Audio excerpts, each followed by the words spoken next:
introduce her to read for us from the glorious Quran. But for those who have just joined, inshallah, we have the honor of having our midst this evening our Sheikh, all the way from Nigeria, in the person of Sheikh Dr. Ustad Abdul Wahab Eleshi. And láti lè fi àfihàn wọn hàn ráńpẹ́, it's somebody that has been with us for a couple of days. Mo ti máa ń rí wọn tí wọ́n ti máa ń darapọ̀ pẹ̀lú wa fún ọ̀pọ̀lọpọ̀ àwọn tafsir tá a ti ṣe. We really appreciate you for that. Kí Ọlọ́run kó bá wa pẹ̀lú yín. Kí Ọlọ́run kó bá dúró tì yín. Inshallah, tá ní àwọn ustaz wa lénìí. Dr. Eleshi Abdul Wahab Muhammad Jami is a senior lecturer in the Faculty of Law, Nasarawa State University. He attended the Islamic University in Medina in Saudi Arabia between the period between 1989 and 2008, and he obtained his PhD in law, and he, alhamdulillah, he finished with a first class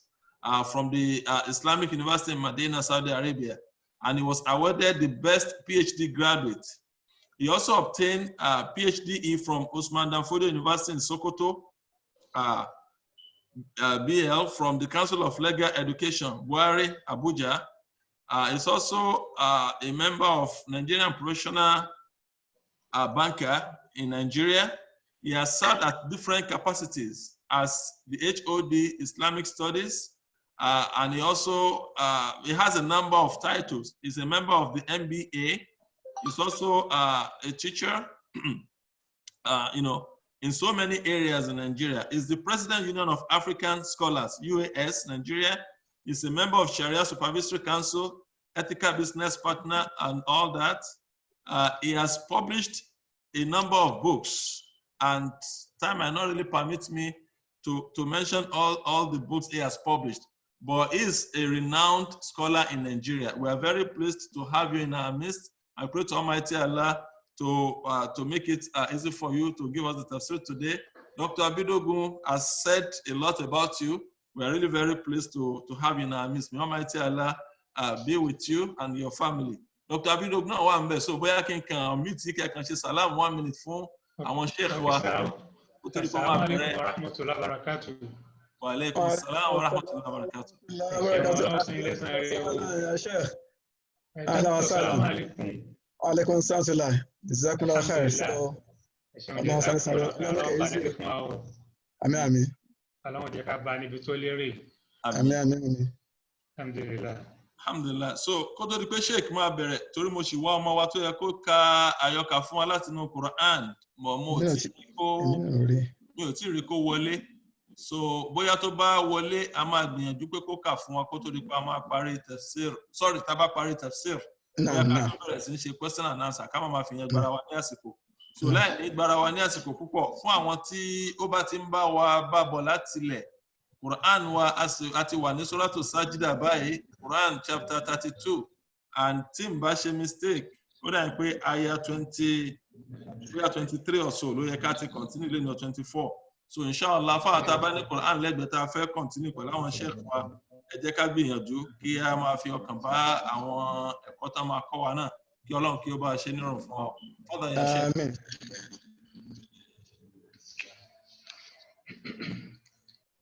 أعوذ بالله من الشيطان الرجيم. بسم الله الرحمن الرحيم. الحمد لله رب العالمين. الرحمن الرحيم مالك يوم الدين. والصلاة والسلام الأتمان الأكملان على نبينا محمد وعلى آله وصحابه ومن والاهم بإحسان إلى يوم الدين.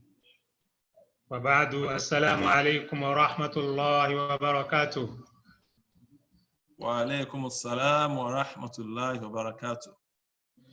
lẹ́yìn tí a ti dá ọpẹ́ fún Ọlọ́run,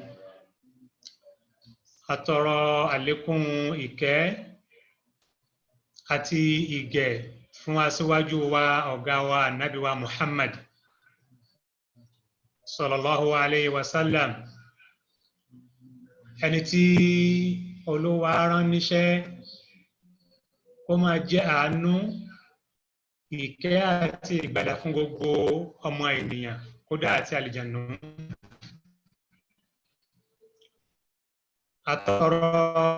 àlékún ìyọ́nú Ọlọ́run ọba àti ìsálàm àwọn tí wọ́n bá lùgbà ní àsìkò tí ó ṣòro. Abẹ́lọ́run ìyọ́nú Ọlọ́run àti àánú rẹ̀ kó máa bá àwa náà àti gbogbo mùmínì tó dúró ti ẹ̀sìn Ọlọ́run bó ti tọ́ àti bó ti yẹ. Mo kí ẹ̀yin ọmọ ìyá wa ní gbogbo ibikíbi tí a bá ti ń gbọ́ra wa ní àsìkò yìí. Àkóǹgbẹ Ọlọ́run gbà lẹ́sìn fún wa kú iṣẹ́ ọrẹ kú iṣẹ́ ládàá. Àìjókòó tafsir wa náà tí a ti ń jókòó Abẹ́lọ́run kọ́lọ́run kó fi sínú òṣùwọ̀n iṣẹ́ dáadáa wa. Àmín. Suratu Sajida òun náà ni ibi tí tafsiru dé. Pẹ̀lú ògo Ọlọ́run ọba ibi tí a ó ti bẹ̀rẹ̀ tafsiru lónìí òun náà ni al-ayatu thalithatu wal-'ishrun wal-rabi'atu wal-'ishrun wal-khamisatu wal-'ishrun was-sadisatu wal-'ishrun. The Quranic verses that we are going to look into today, this night, about 4 in principle at the beginning. We may proceed beyond this or not, but lápapọ̀ mẹ́rin yìí náà ni àyà ẹlẹ́ẹ̀kẹtàlélógún, àyà ẹlẹ́ẹ̀kẹrìnlélógún, ìkẹẹ̀ẹ́dọ́gbọ̀n àti ìkẹrìndínlọ́gbọ̀n. Kí wọ́n bá ní ka àyà náà rí pé àǹtí abásábà nínú àwọn àfáà pàápàá jùlọ ní mọ́sálásí ànábì sallallahu alaihi wasallam nílùú Medina ni pé ó dáa ká kọ́kọ́ ka àwọn àyà wọn so that àwa tá ń gbọ́ náà àwa tá ti mọ̀ á gbà ládàá gbígbọ́ al-Qur'an, àwa tí a ti mọ̀ á lè tún kíyèsí ibi tí wọ́n ti ń àbí tá bá ti kà náà. Bismillah. أعوذ بالله من الشيطان الرجيم. بسم الله الرحمن الرحيم. ولقد آتينا موسى الكتاب فلا تكن في مرية من لقائه وجعلناه هدى لبني إسرائيل وجعلنا منهم أئمة يهدون بأمرنا لما صبروا وكانوا بآياتنا يوقنون. إن ربك هو يفصل بينهم يوم القيامة فيما كانوا فيه يختلفون. أولم يهد لهم كم أهلكنا من قبلهم من القرون يمشون في مساكنهم إن في ذلك لآيات أفلا يسمعون. Jazakumullahu khairan. Ìtumọ̀ àwọn àyà ìwé àkọ́kọ́ túmọ̀ àyà mẹ́rẹ̀ẹ̀rin kó tó di pé a máa wá ṣàlàyé ìkọ̀ọ̀kan wọn. Olúwa wa ń sọ nínú al-Qur'an ní pé walaqad atayna Musa al-kitab, àwa Ọlọ́run àti fún Musa ní tírà síwájú rẹ̀ Ànábì wa Muhammad sallallahu alaihi wasallam. Fala takum fi miryatin min liqa'i. Ìrẹ́ Muhammad, kò síyèméjì níbi wípé ó ti pàdé Ànábì Musa, ọmọ ìyá rẹ̀ Musa, akẹgbẹ́ rẹ̀ Musa. Yíhun ní ìrìn àjò èyí tí Olúwa Allah tó mú Ànábì Muhammad sallallahu alaihi wasallam tó mú ṣe, ìta ń pè ní al-Isra wal-Mi'raj. Waja'alnahu hudan li bani Isra'il. a sì ṣe Musa tàbí a ṣe tírata fún Ànábì Musa a ṣe ní ìmọ̀nà fún àwọn Bani Israila àwọn ọmọ Israeli waja'alna minhum a'imma kódà nínú àwọn Banu Israila yìí amúnú wọn àwọn tó jẹ́ a'imma ni pé àwọn aṣíwájú àwọn onímímọ̀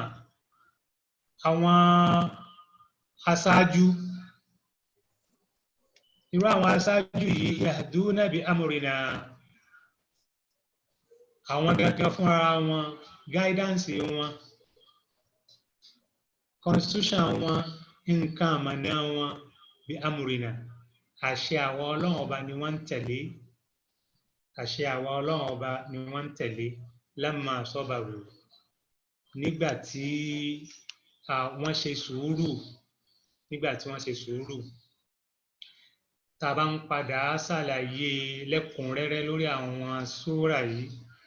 a máa rí gbọ́yé wípé àwọn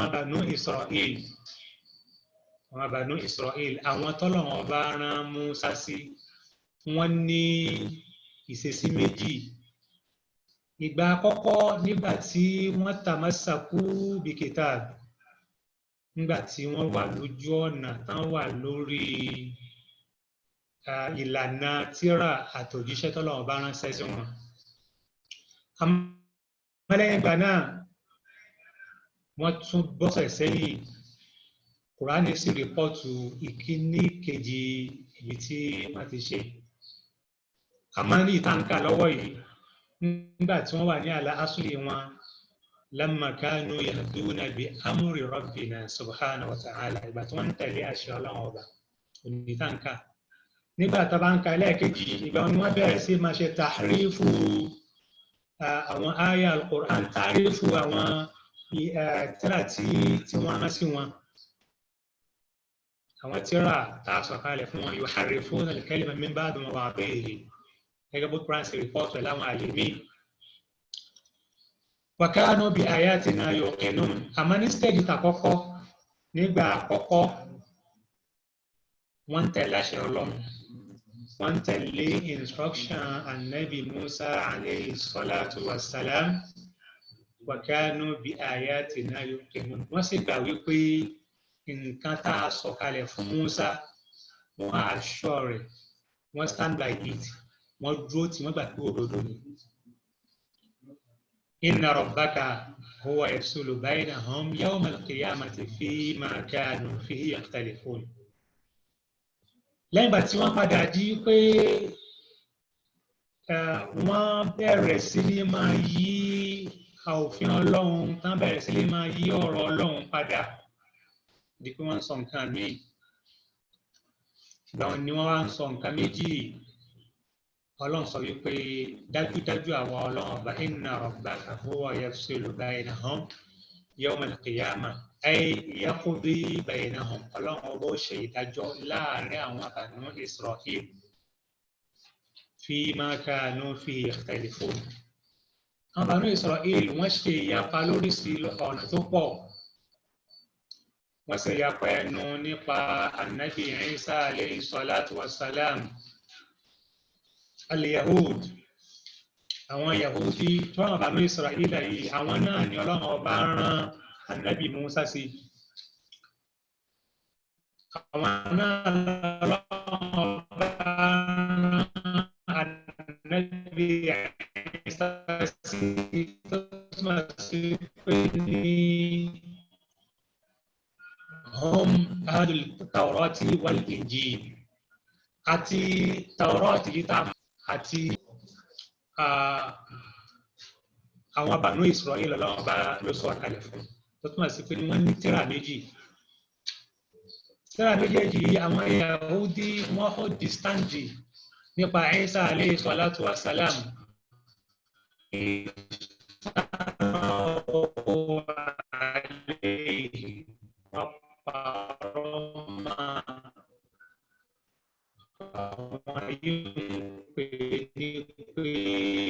ọmọ àlè ní lẹ́nu wọn lọ́wọ́ lè alóbìnrin ní opposite àwọn Nasara àwọn yìí àwọn tiẹ̀ máa Ànábì Ìsá wọn kan alákòóbòrò níbi wípé ìgbẹ́nu wọn àwọn yìí tán sọ wípé ní Ìsá Ọlọ́run ọba ni wọ́n ní Ànábì Ìsá Ọlọ́run ni àwọn kan ní kìí ṣe Ọlọ́run but ọmọ Ọlọ́run ni kìí ṣe Ọlọ́run àmọ́ ọmọ Ọlọ́run ni ọ̀rọ̀ ẹlẹ́ẹ̀pẹ́ ni ó wá thalithu thalatha ó ní ẹlẹ́ẹ̀kẹta Ọlọ́run ọba that's Trinity àkídà Trinity ní eléyìí.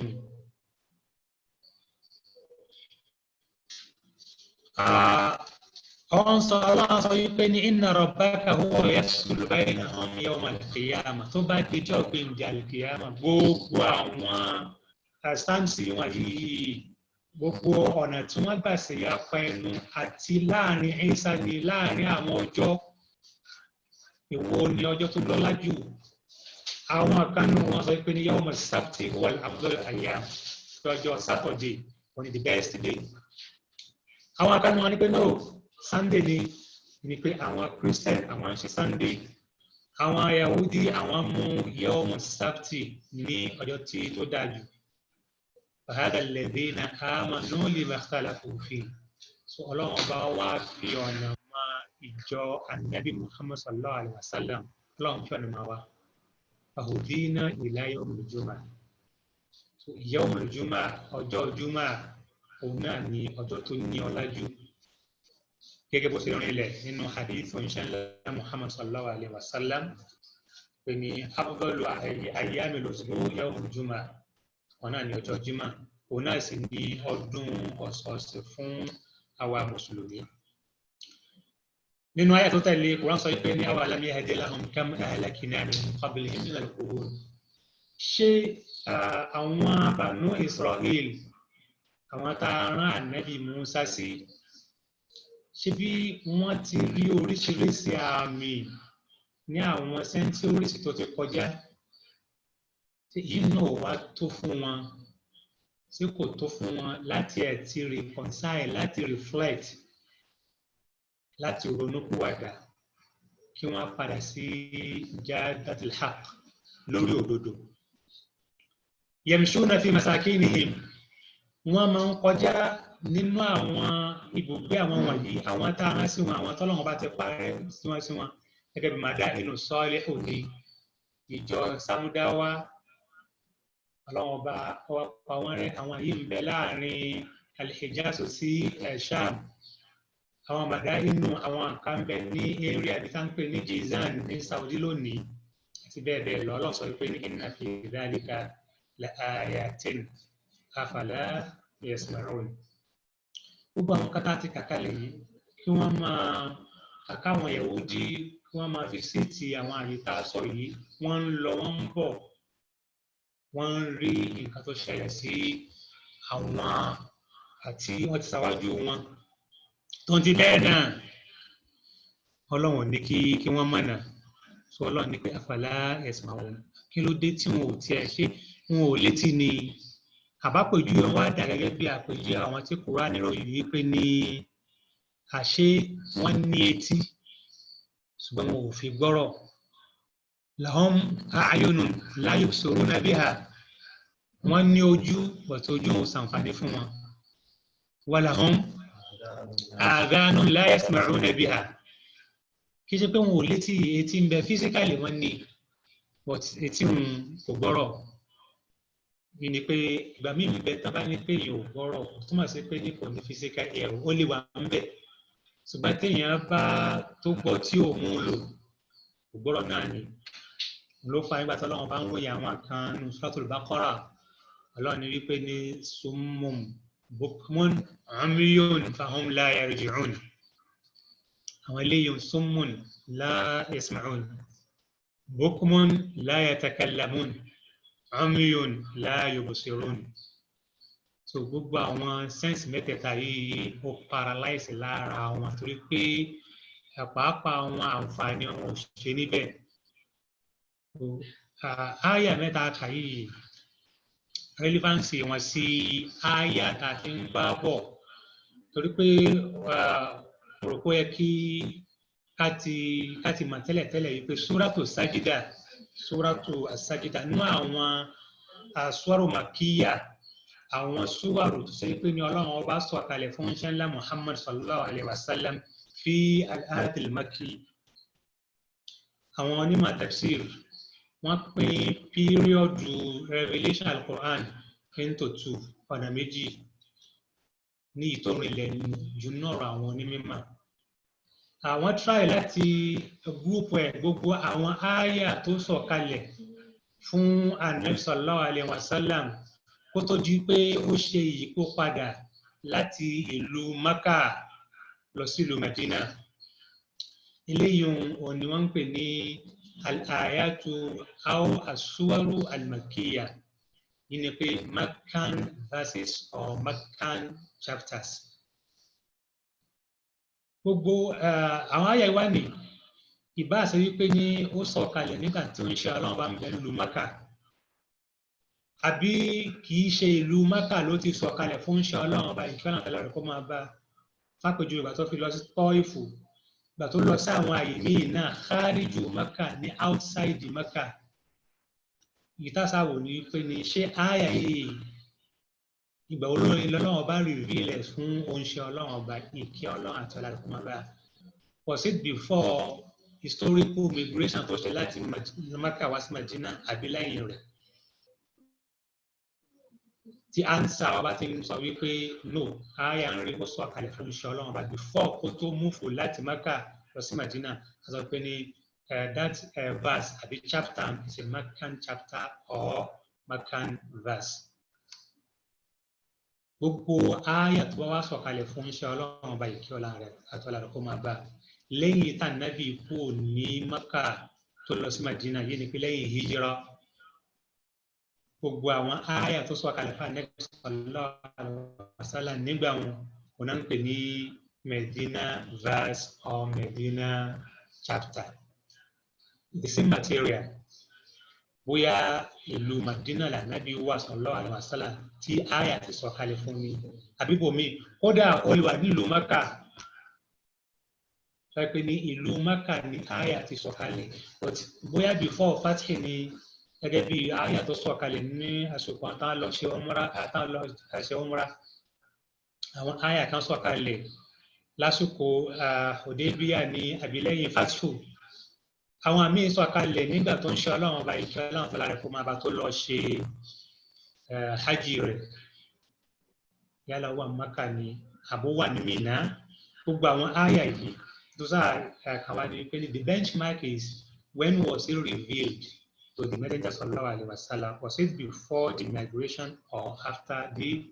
migration? Sọ pé ní lẹ́yìn ìgbà táwọn sallallahu alaihi wasallam migrate ní àti pé ní Mákà ní Madina ní. So ìṣúra táǹkà yìí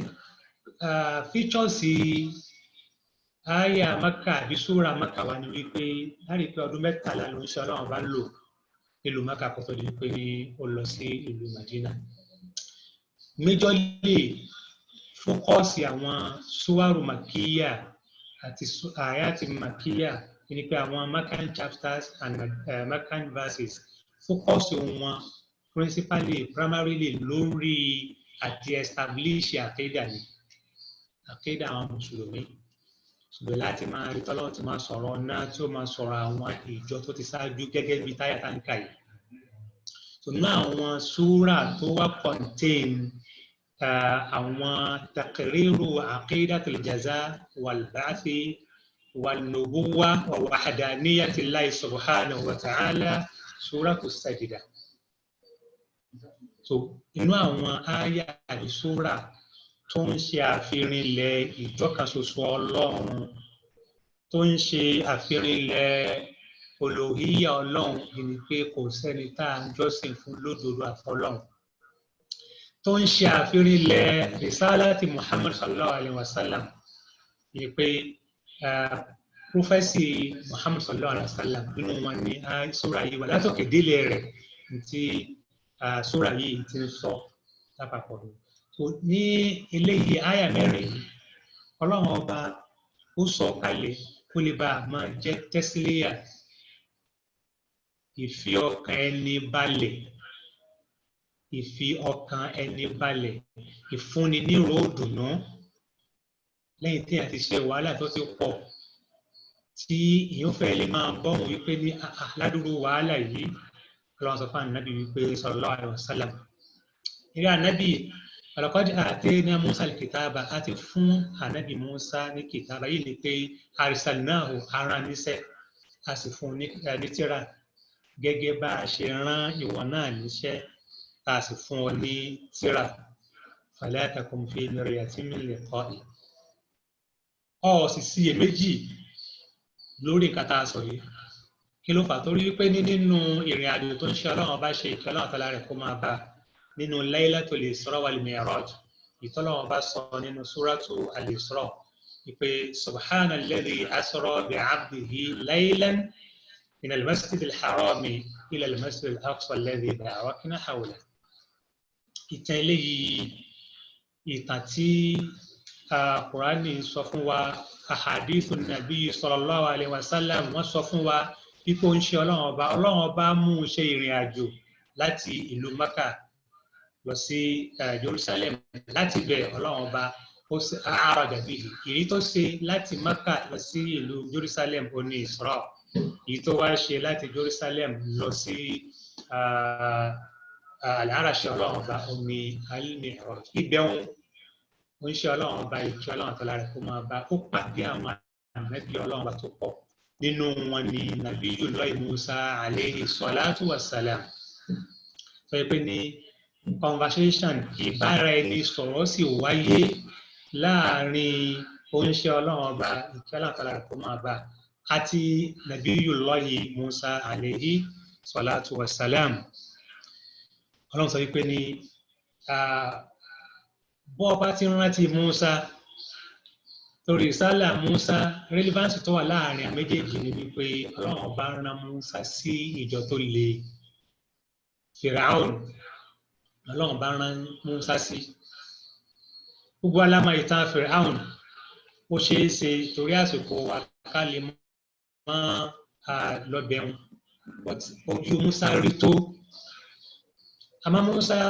gẹ́gẹ́ bí Kùránì ṣe rí ìfilẹ̀ fún ọlọ́pọ̀lọpọ̀ but nínú àwọn ànábì ọlọ́run tọ́lọ́run bá sọ ìtàn wọn nínú Al-Qur'an tó pọ̀ ànábì Musa ni Suratu Maryam ìtàn rẹ̀ ń bẹ ńbẹ̀ Suratu Baqara ìtàn rẹ̀ ń bẹ ńbẹ̀ Suratul Qasas ń bẹ ńbẹ̀ Naml ń bẹ ńbẹ̀ Shu'ara ń bẹ ńbẹ̀ àti bẹ́ẹ̀ bẹ́ẹ̀ lọ ń tá wà gbogbo sọmúrì tí ọlọ́run bá fi ń ròyìn Musa ni wípé huwa Abdullahi wathiqun bi rabbihi ẹrú ọlọ́run ọba ni Musa tó kú ti trust rẹ̀ in Almighty Allah Musa ó di òkú ọlọ́run ọba mú nínú anabi Musa tó ń sọ pé ní ẹnìkan tí tó lé ní àmọ́ ọlọ́run kò ń sùúrù pẹ̀lú Firaun bóyá lè yún ọlọ́run ti kọ́kọ́ gáìdì ọlọ́run ti kọ́kọ́ kánsẹ̀lì ẹ̀ ọlọ́run sọ wípé ní idhaba ila Fir'auna innahu tagha ọlọ́run ọba yẹn àdírẹ́sì Musa àti Haruna pé ẹ̀yin méjèèjì ẹ máa lọ́dọ̀ Fir'auna torí pé Fir'auna ti tayọ ààlà Fir'auna tó tayọ ààlà òtún ti bẹ́ẹ̀ náà ọlọ́run instruct Musa àti Haruna pé وقولا له قولا لينا فقولا له قولا لينا لعله يتذكر أو يخشى سبحان الله موسى فرعون tó ti tọ̀gá náà tó tayọ ààlà ó pèrè ẹ̀ lọ́lọ́run fúnra mi tó bá dé ó lè pé ní alaysa li mulku Misra wa hadhihi al-anharu tajri min tahti ó ní òun Fìràwọ́nà òun náà wúra rẹ̀ ó kíra rẹ̀ bọ́lọ̀ ṣe ń kíra rẹ̀ ó ní òun Fìràwọ́nà àṣebọ́n ló ní kọ̀ǹtró gbogbo Mísírà òun ló ní. Ntí Musa ń fún yín pé àlìjánà tó ń ṣàdéhùn fún yín pé tẹ́ bá wà àlìjánà àbàtà ń bẹ ń bẹ àwọn odò ń bẹ ń bẹ ṣé bí àwọn odò ló ń sàn lábẹ́ tán yìí náà tí ń sọ fáwọn àjọ rẹ̀ èwo lẹ fẹ́ gbàgbọ́ sẹ́nìkan tí ń sọ nǹkan tó ju tí ò tí ì rí òun náà lóun ò rí ọ̀tọ̀ lóun ní information àti nǹkan tẹ́ ń fojú ara yín rí nǹkan mi sọ ní gbòmí ìpínlẹ̀ fásitì àkàfà káwọn máa hú bàbá hù.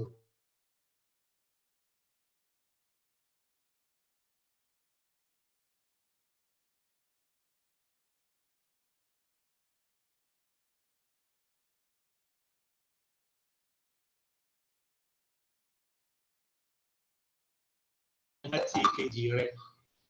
yìí ni pé tó bá ti rántí Mùsá ọ̀nà fọkàn rẹ̀ balẹ̀ kí ló dé torí pé àkọ́kọ́ náà ọ̀là àkùbá tó lè kàn fún wa gbogbo tí fèrè ojú tó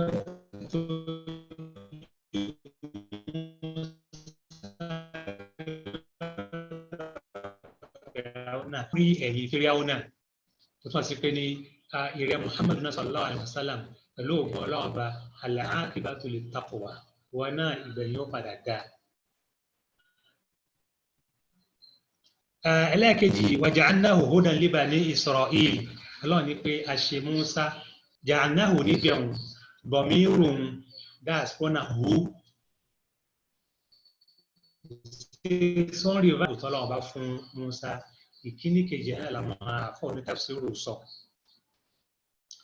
وجعلناه هدى لبني إسرائيل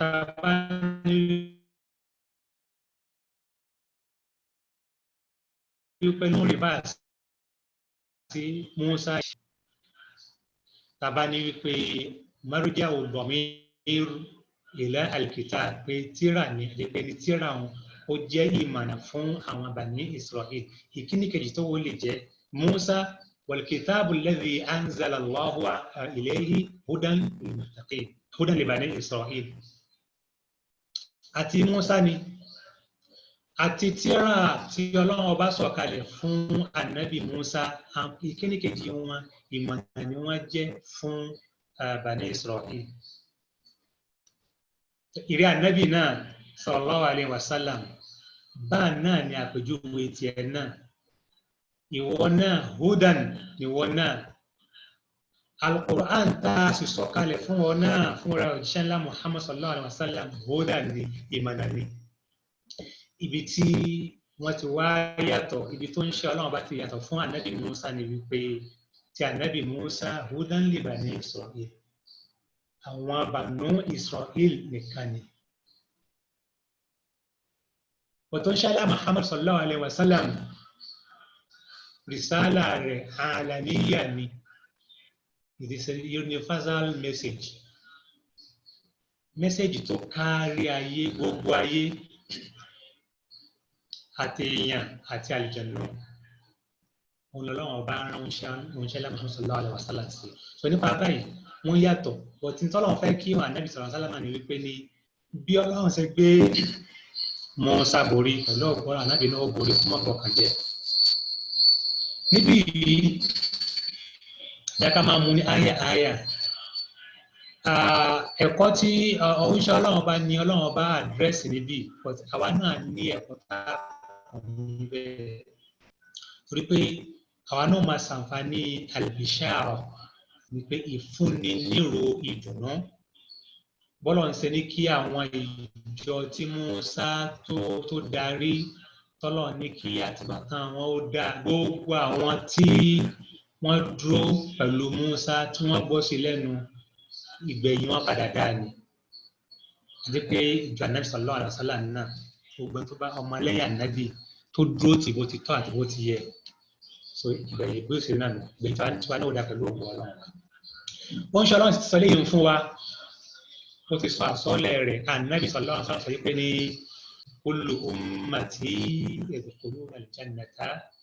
illa man aba wọ́n ṣe Ọlọ́run kí Ọlọ́run àti ẹ̀kọ́ máa bá sọ pé ní gbogbo obìnrin pátápátá ni wọ́n wà lójú náà o illa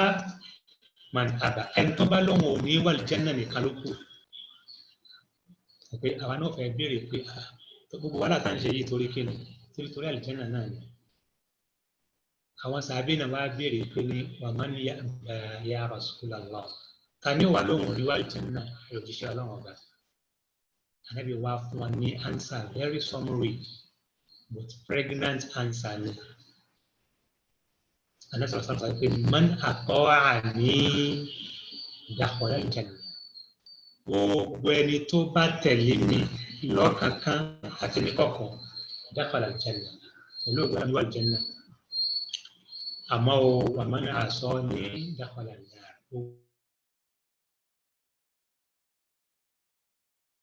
Gbogbo ẹni tó bá àná rẹ̀ bẹ́ẹ̀ yóò wọ̀ náà wò kọ́lọ́kọ́ sọ́kọ́ bọ́ra wọn má sì dá síra ọlọ́mọ náà. Àwọn sọ pé waja'alna minhum a'immatan yahduna bi amrina lamma sabaru pé àwọn Banu Isra'il àwọn tí wọ́n tẹ̀lé Ànábì Musa Ọlọ́run ní pé àwa múnú wọn àìmọ̀ àwọn aṣáájú yahduna bi amrina sọ pé ní wọ́n ń lo àṣẹ wọ́n ń lo ọ̀rọ̀ wa wọn ò tayọ àṣẹ àwọn Ọlọ́run ọba lamma sabaru nígbà tí wọ́n ti yàwọ́ wa kanu bi ayatina yuqinuna wọ́n sì ń tẹ̀lé àṣẹ wa wọ́n máa mà dájú lórí àṣẹ wa. So eléyìí náà tẹ̀sí àdìjẹ́ fún Ànábì sallallahu alaihi wasallam kí sì ń jẹ́ ẹ̀kọ́ fún àwa náà. Waja'alna minhum a'imma. Bọ́lá ń ṣe àwọn àìmà nù jọ Musa bẹ́ẹ̀ náà ló ṣe àìmà nù jọ Ànábì sallallahu alaihi wasallam. Ni pé gbogbo àwọn aláṣẹ wa àwọn onímọ̀ wa àwọn àfáà wa àìmà ni wọn. Àwọn yìí ní a'immatun yuqtada bihi àwọn tó yẹ ká máa kọ́ṣe torí kìíní yahduna bi amrina àwọn yìí ni pé àwọn gẹ́gẹ́ fún ara wọn wọ́n ń tẹ̀lé àṣẹ àwọn Ọlọ́run ọba wọ́n sì ń pààyàn láṣẹ ìtẹ̀lé àṣẹ Ọlọ́run ọba hina sabaru kódà wọ́n sì máa ṣe sùúrù lórí gbogbo tí wọ́n bá dé bá wọn lálùbá torí kò rọrùn àti jíṣẹ́ Ọlọ́run ọba kò rọrùn àti wá lo iṣẹ́ àti lo ẹ̀kọ́ téèyàn gbọ́ lọ́dọ̀ àwọn òṣìṣẹ́ Ọlọ́run ọba lọ́dọ̀ àwọn onímọ̀ àti ṣe iltizamu bil kitabi wa sunnah yá èmi fẹ́ dúró ti qala Allahu qala Rasul láìpẹ́ rọrùn àwọn àdìtọ́ sí pọ̀ kó fà á environmental factor wà nínú ẹ̀ social factor wà nínú ẹ̀ economic factor wà nínú ẹ̀ political factor wà nínú ẹ̀ àti bẹ́ẹ̀ bẹ́ẹ̀ lọ tí ó fẹ́ sọ ìdúró tí nǹkan téèyàn mà tí ó fẹ́ sọ di ìṣòro fún yẹn. Generally it's not so easy kéèyàn jẹ́ law abiding citizen. Ya mo fẹ́ tẹ̀lé òfin nínú nǹkan tó ṣòro ó ṣe òní. Ẹ̀yẹ́ fún àpèjú yìí wá ọ̀pọ̀lọpọ̀ pàápàá jùlọ àwọn ọmọ àyà wa tán wà ní advanced country àwọn wọ́n lè má mọ èyí tí à ń sọ yìí ọ̀tàwá tá à ń gbé Nàìjíríà wọ́n mọ̀ bí ẹ bá ń drive lójú ọ̀nà Nàìjíríà kẹwàá débi junction lẹ́dẹ̀ ni o bí roundabout kan ni o tẹ́yìn wá experience just little traffic tó sọ yìí pé ní èyí tí máa count bí ọkọ̀ mẹ́ta mẹ́rin márùn-ún mẹ́wàá ibi tẹ́yìn ti tó pé ká má gbé wọ́ ká má lòfin àwọn traffic ẹ̀ẹ̀kan rí kan àdébà fi kaba yìí kan kọjá lẹ́nu ẹ̀yìn odi méjì odi mẹ́ta so wọ́n sì máa lọ ẹ wá rí i pé ní àwọn eléyìí wọ́n máa ti beat traffic wọ́n máa ti kọjá yìí wọ́n á rò pé ọ̀tí yìí wọ́n á rò pé àti wá gbọ́ rú àwọn àtàjọ́ lọ́mọ akéwú nísìn yóò ní pé tọ̀ àá ṣe sùúrù náà ni torí pé táwa bá lọ táwọn yìí ń ṣe tẹ́nìkan kan sọ̀rọ̀ kẹ́yìn káyé lè lọ tí wọ́n wí ni pé ẹ̀yin àfáà náà sójà anamínú a'immatan yahduna bi amrina àwọn yìí ń Ọlọ́run ọba ṣe wọ́n ní aṣíwájú tí wọ́n ń tẹ̀lé àṣẹ àwọn Ọlọ́run ọba lamma sabaru nípìnlẹ̀ nígbà tí ìsàlẹ̀ ẹ̀sẹ̀ dé tí gbogbo wọn ń ṣe sùúrù wa kanu bi ayatina yuqinun wọ́n sì gba ìsàlẹ̀ ọ̀rọ̀ Ọlọ́run ọba wọ́n gbà yìí pé ní òdodo ní wọ́n sì èméjì níbẹ̀. nínú àwọn àǹfààní tá a ṣe nínú àyà yìí àìmà àwọn wo ni àìmà tù jámù ìmáàmù ni àìmà plural ni singular rẹ̀ ìmáàmù ni nínú Islam wà ní ìmáàmù ó lè jẹ́ ìmáàmù ẹ̀sìn ìmáàmù fìdí ó sì lè jẹ́ political imam political leader ní kúkúrú gbogbo aṣáájú gbogbo ẹni tọ́lọ́ bá gbé sípò aṣáájú ìmáàmù ni ìmáàmù tó ń kírun fáwọn èèyàn ní mọ́sálásí ìmáàmù ni ìmáàmù jáníù ìmáàmù ni kódà baálé ilé nínú ilé rẹ̀ ìmáàmù ni ìyàwó ilé nínú ilé rẹ̀ ìmáàmù ni torí kó ń ṣe Ọlọ́run ọba ìkẹ́ Ọlọ́run àtọ́lá rẹ̀ kó máa bá sọ pé ní kullukum ra'in wa kullukum mas'ulun 'an ra'iyyatihi gbogbo yín pátápátá òun náà ní alámòjútó ìtumọ̀ ìmáàmù náà sì ni alámòjútó ẹni tí ó máa mójútó àwọn tá a kó sí lábẹ́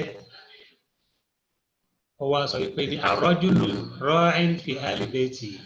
gbogbo ọkùnrin ó ní ìmáàmù nínú ilé rẹ̀ wa mas'ulun 'an ra'iyyatihi olólọ́wọ́ òbí nínú àwọn nǹkan tó kó sí lábẹ́ wal mar'atu obìnrin ra'iyatun fi bayti zawjiha òun náà Ọlọ́run ọba ó ṣe ilé ọkọ rẹ̀ ní kingdom fún òun ní kíngì ilé ọkọ rẹ̀ wa hiya mas'ulatun àní náà lọ́lọ́wọ́ òbí àti bẹ́ẹ̀ bẹ́ẹ̀ lọ tá a bá ń sọ wípé ní ìmáàmù káwọn máa gbọ́ yẹ wípé ìmáàmù tí ń kírun nìkan ìmáàmù náà lòun náà khalifa ní pé olórí ìlú ìmáàmù ni ààrẹ orílẹ̀-èdè ìmáàmù ni gọ́vánọ̀ ìmáàmù ni àti bẹ́ẹ̀ bẹ́ẹ̀ lọ ẹni tá a bá wá pè ní ìmáàmù kí ni ojúṣe wọn ni wípé ní kí wọ́n mójútó ìlú bọ́lọ́wọ́ sì ní kí ètò ayé ìgbáyé gbádùn àwọn èèyàn yóò sì rọrùn kí wọ́n mójútó kí wọ́n sì uphold ẹ̀sìn Ọlọ́run ọba ìyàtọ̀ náà bí amúrìnà tí gbogbo ìmáàmù gbọ́dọ̀ máa ṣe ni pé iqamatu awamirillahi subhanahu wa ta'ala wa tanfizu hududi káwọn máa sọ fáwọn ìpè ní kí wọ́n máa tẹ̀lé àṣẹ Ọlọ́run ọba kí wọ́n sì máa uphold hududi gbogbo àwọn penacode fún àyíbá máa àwọn tí wọ́n sì ti kókun ìmáàmù yahduna bi amrina àwọn àdéhùn àwọn onímọ̀ tafsiru wọn ní yahduna bi amrina ay yad'una bi amrina yìí ni pé wọ́n ń ṣe dáwà wọ́n ń pè fún sójú ọ̀nà Ọlọ́run ọba bi amrina wọ́n yẹ pé gbogbo ẹni tó bá ṣe dáwà rẹ̀ gbọ́dọ̀ jẹ́ bi amrina gbogbo pèpè tí a bá fẹ́ pè sójú ọ̀nà Ọlọ́run ọba yajibu an yakuna bi amrillahi subhanahu wa ta'ala. Bákan náà ni ìjọsìn wa gbogbo ìjọsìn tá a bá máa ń pa á sìn torí pé al-aslu fil ibadati at-tawaqqufu wal-hadru principle táwọn àpá táwọn onímọ̀ tí wọ́n establish ni wípé tó bá di ọ̀rọ̀ ẹ̀sìn bá a fẹ́ sin lọ́hùn láàrin àwa àtọ́lọ́hùn ọ̀nà ń pè ní ìbáadà tó bá ti di ọ̀rọ̀ ẹ̀sìn ọgbọ́n orí ògbé o kódà láti níta àti máa ń gbọ́n jọ̀mùjọ̀mù dání wípé ní ìmọ̀lóládé ní ọgbọ́n ògbé nínú ẹ̀rí ẹ̀ ní yahduna bi amrina ọ̀rọ̀ Ọlọ́run ọba ni wọ́n máa fi ń ṣe atọ́kùn wọn tó bá di ọ̀rọ̀ ayé al-amru fi sáà eléyìí Islam gbà wá láyè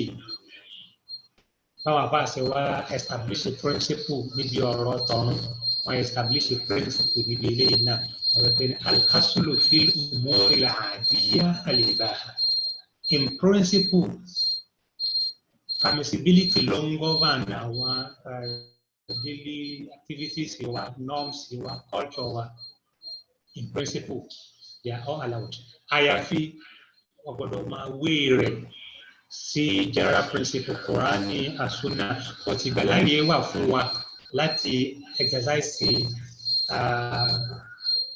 power of reasoning wa juristic reasoning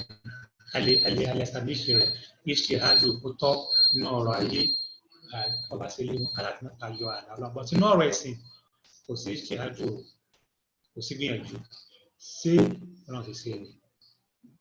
náà àwọn ayata máa rántí tó tó lè sọpọ́ọ̀tì yahduna bi amrina ọlọ́run bá sọ nínú al-Qur'an pé fadhkurullaha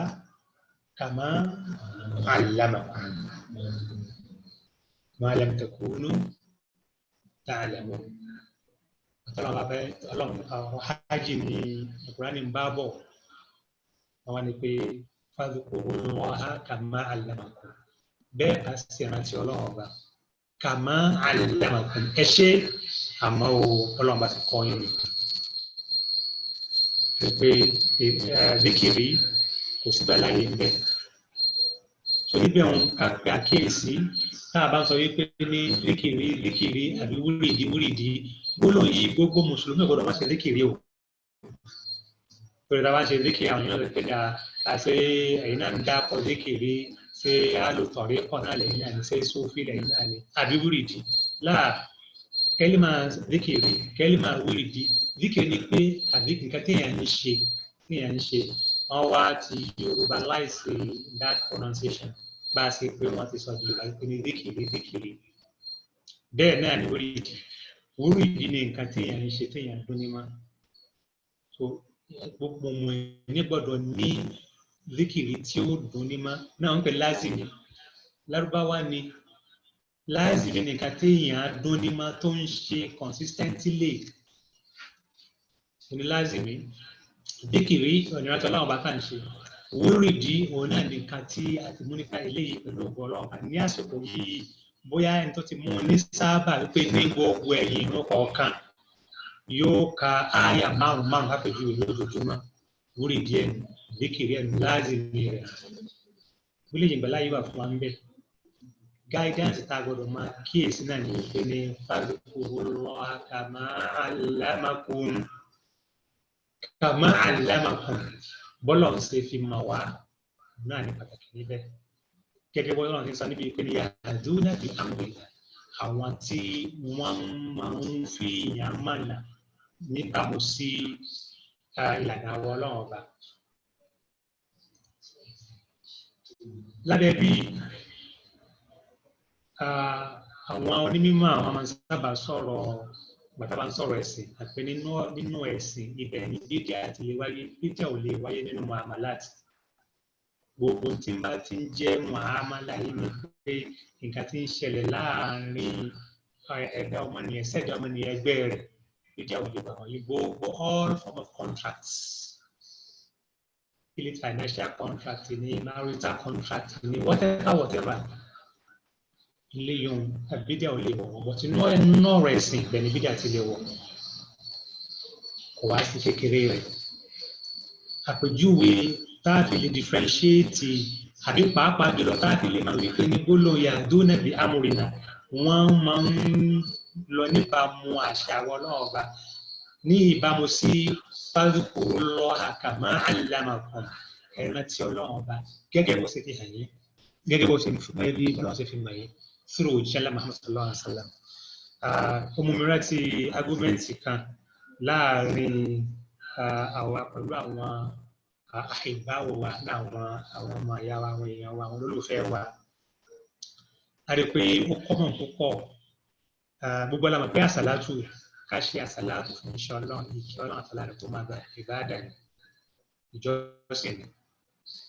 Torí pé ọlọ́run bá pa wá láṣẹ rẹ̀ inna Allaha وملائكته يصلون على النبي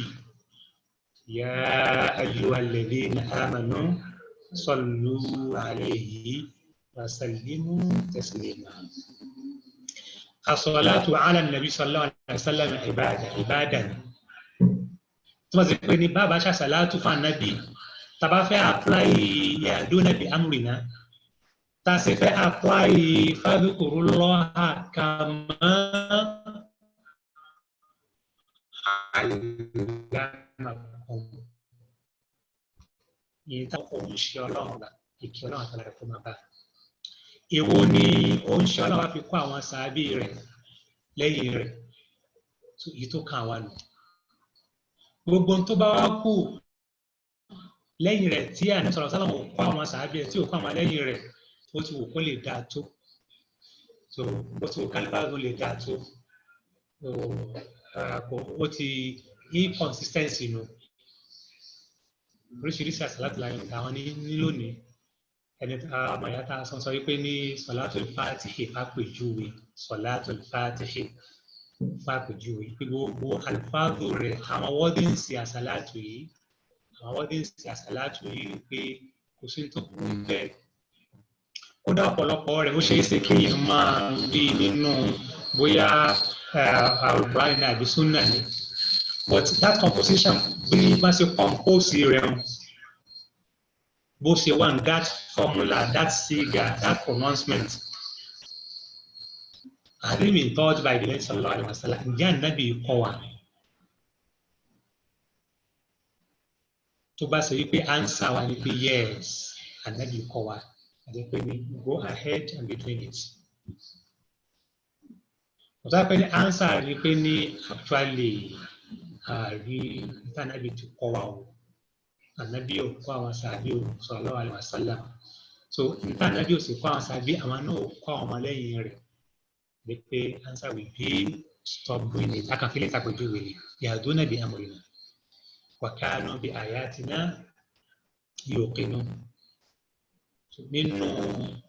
tó yẹ kí dáì ìmáàmù olórí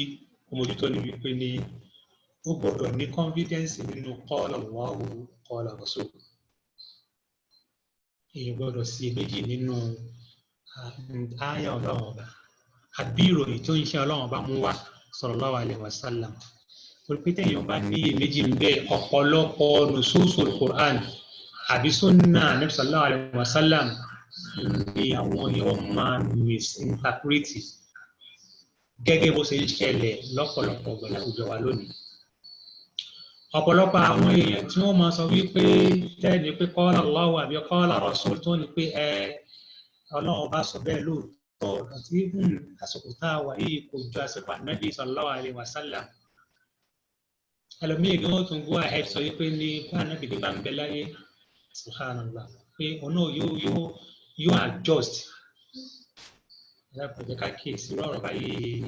tó ẹ̀rí owó kí mùsùlùmí ó máa sọ but kí ló fà á torí pé ní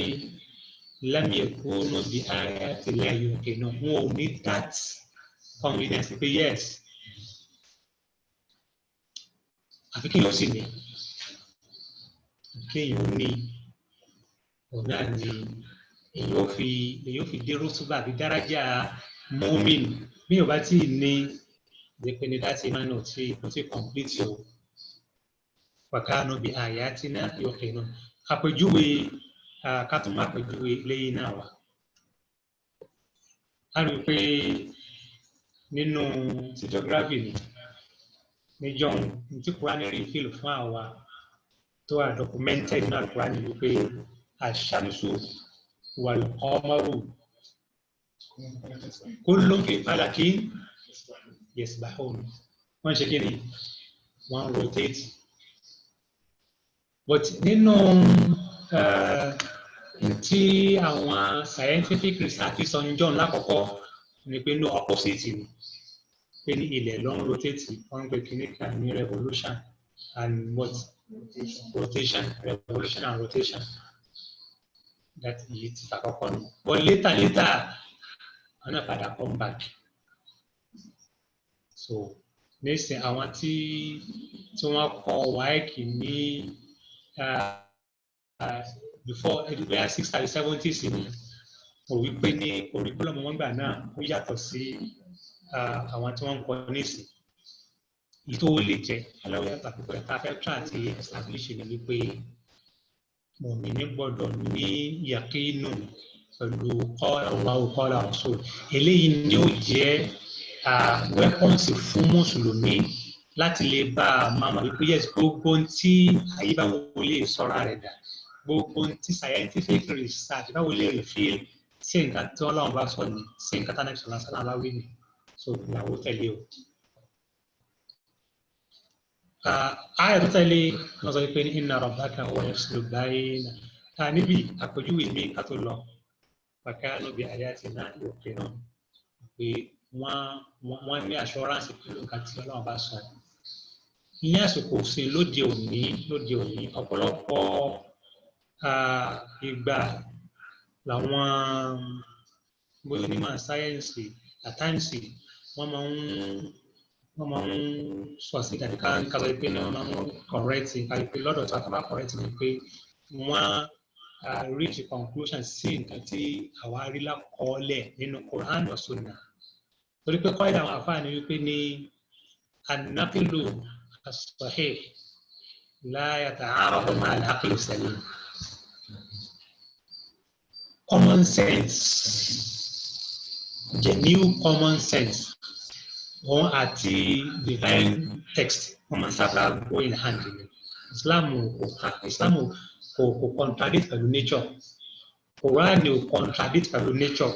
rather Quran ó support nature sunnatullahi fil khalqi ní Islam ló go ahead lórí. Tó bá tó wá di wípé àwọn rò wípé ní nature àdámá ó tako násù ìtàméjì náà ni mo ká pé kí násù kó mọ́ tàbátà ni pé násù táwọn kóòtù ìdàpọ̀ pé àmì kóòtù ẹ̀ àbí àkóòtù ẹ̀ out of context àkóòtù ẹ̀ dáadáa kọ́ pé ní làákàyè àbí nǹkan táyé tí làákàyè tí ó wá tó arrive sí olówó ẹnu méjèèjì náà ni olójú bẹ́ẹ̀ lọ. Eléyìí àǹfààní tí a ṣe ń bẹ̀rẹ̀ nínú àwọn àkàbèrè kan níbẹ̀ láìpẹ́ yìí lórí circumcision ni pé dídábẹ́ pàápàá jùlọ fún obìnrin tí à ń pè lónìí àwọn ọmọ ìyá wa ní onímọ̀sí òyìnbó àwọn ní wípé ìdábẹ́ ọgbọ́bìnrin wípé ẹ̀kọ́ tọ́ pé ó tako human rights wípé ìnira ń bẹ ti bẹ́ẹ̀ lọ. Ọkọ̀ náà ó ń ṣe ọlọ́run ọba ìṣẹ́ ọlọ́run àtàlà rẹ̀ ó máa gbà ó sọ categorically wípé xitánù yìí ni pé xitánù ní tọkùnrin kéèyàn gẹ́gẹ́ fọkùnrin súnà ni wà fún ọkùnrin súnà wà fún obìnrin makramatun ẹ̀ṣọ́ ló jẹ́ fún obìnrin kì í ṣe ní anábì òpè ní ìnira sallallahu alaihi wasallam tó kò wá sẹ́nìkan tí ó wà ní wípé human rights kan ni ló sọ fún wípé ìnira ni táwa sì ti rí pé aláìsọ̀rọ̀ sọ̀rọ̀ ìpè ní makramatun àpọ́nlé ẹ̀ṣọ́ ní fóbìnrin ìwé lámù ọ̀rọ̀ iṣẹ́ ọlọ́run bá ní ìkẹ́ ọlọ́run tó lára kó máa gbà torí pé human rights tá à ń kílẹ̀ mú yìí gan-an ta ni ó dictate human rights ta ló ní that ability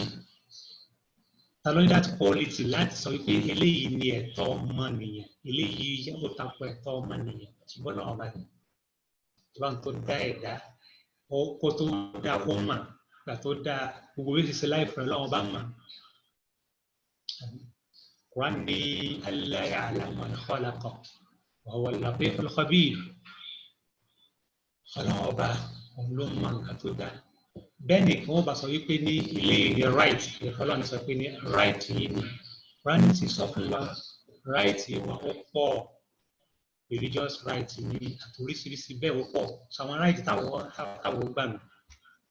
pé eléyìí right ni ṣùgbọ́n ẹlẹ́ẹ̀kejì wípé ìnira ń bẹ tí Kùránì ti kọ́kọ́ sọ fún wa even ká tó ka ipá àdàgbẹ́ ìbímọ gan bí nira wà ń bẹ Kùránì sọ pé ní hamalati ummuhu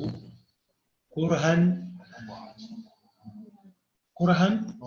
wàbàtú kurhan àti níní oyún àti sísọ rẹ̀ Kùránì ní pé ìkíní kejì wọn kurhan ní ìnira wà ń bẹ ṣé ìnira eléyìí ohun àti ìnira ìdábẹ́ olójúra wọn lọ tó túmọ̀ sí pé ní táàbà stọ́ọ̀pù ìdábẹ́ nítorí assumption títí wá ní pé ní a ti kọ́kọ́ ẹ̀ka stop ọmọ bíbí yẹn náà why because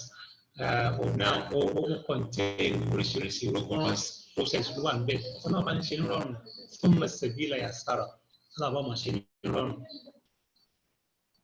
so àwa sì máa ń pè ní èyí tí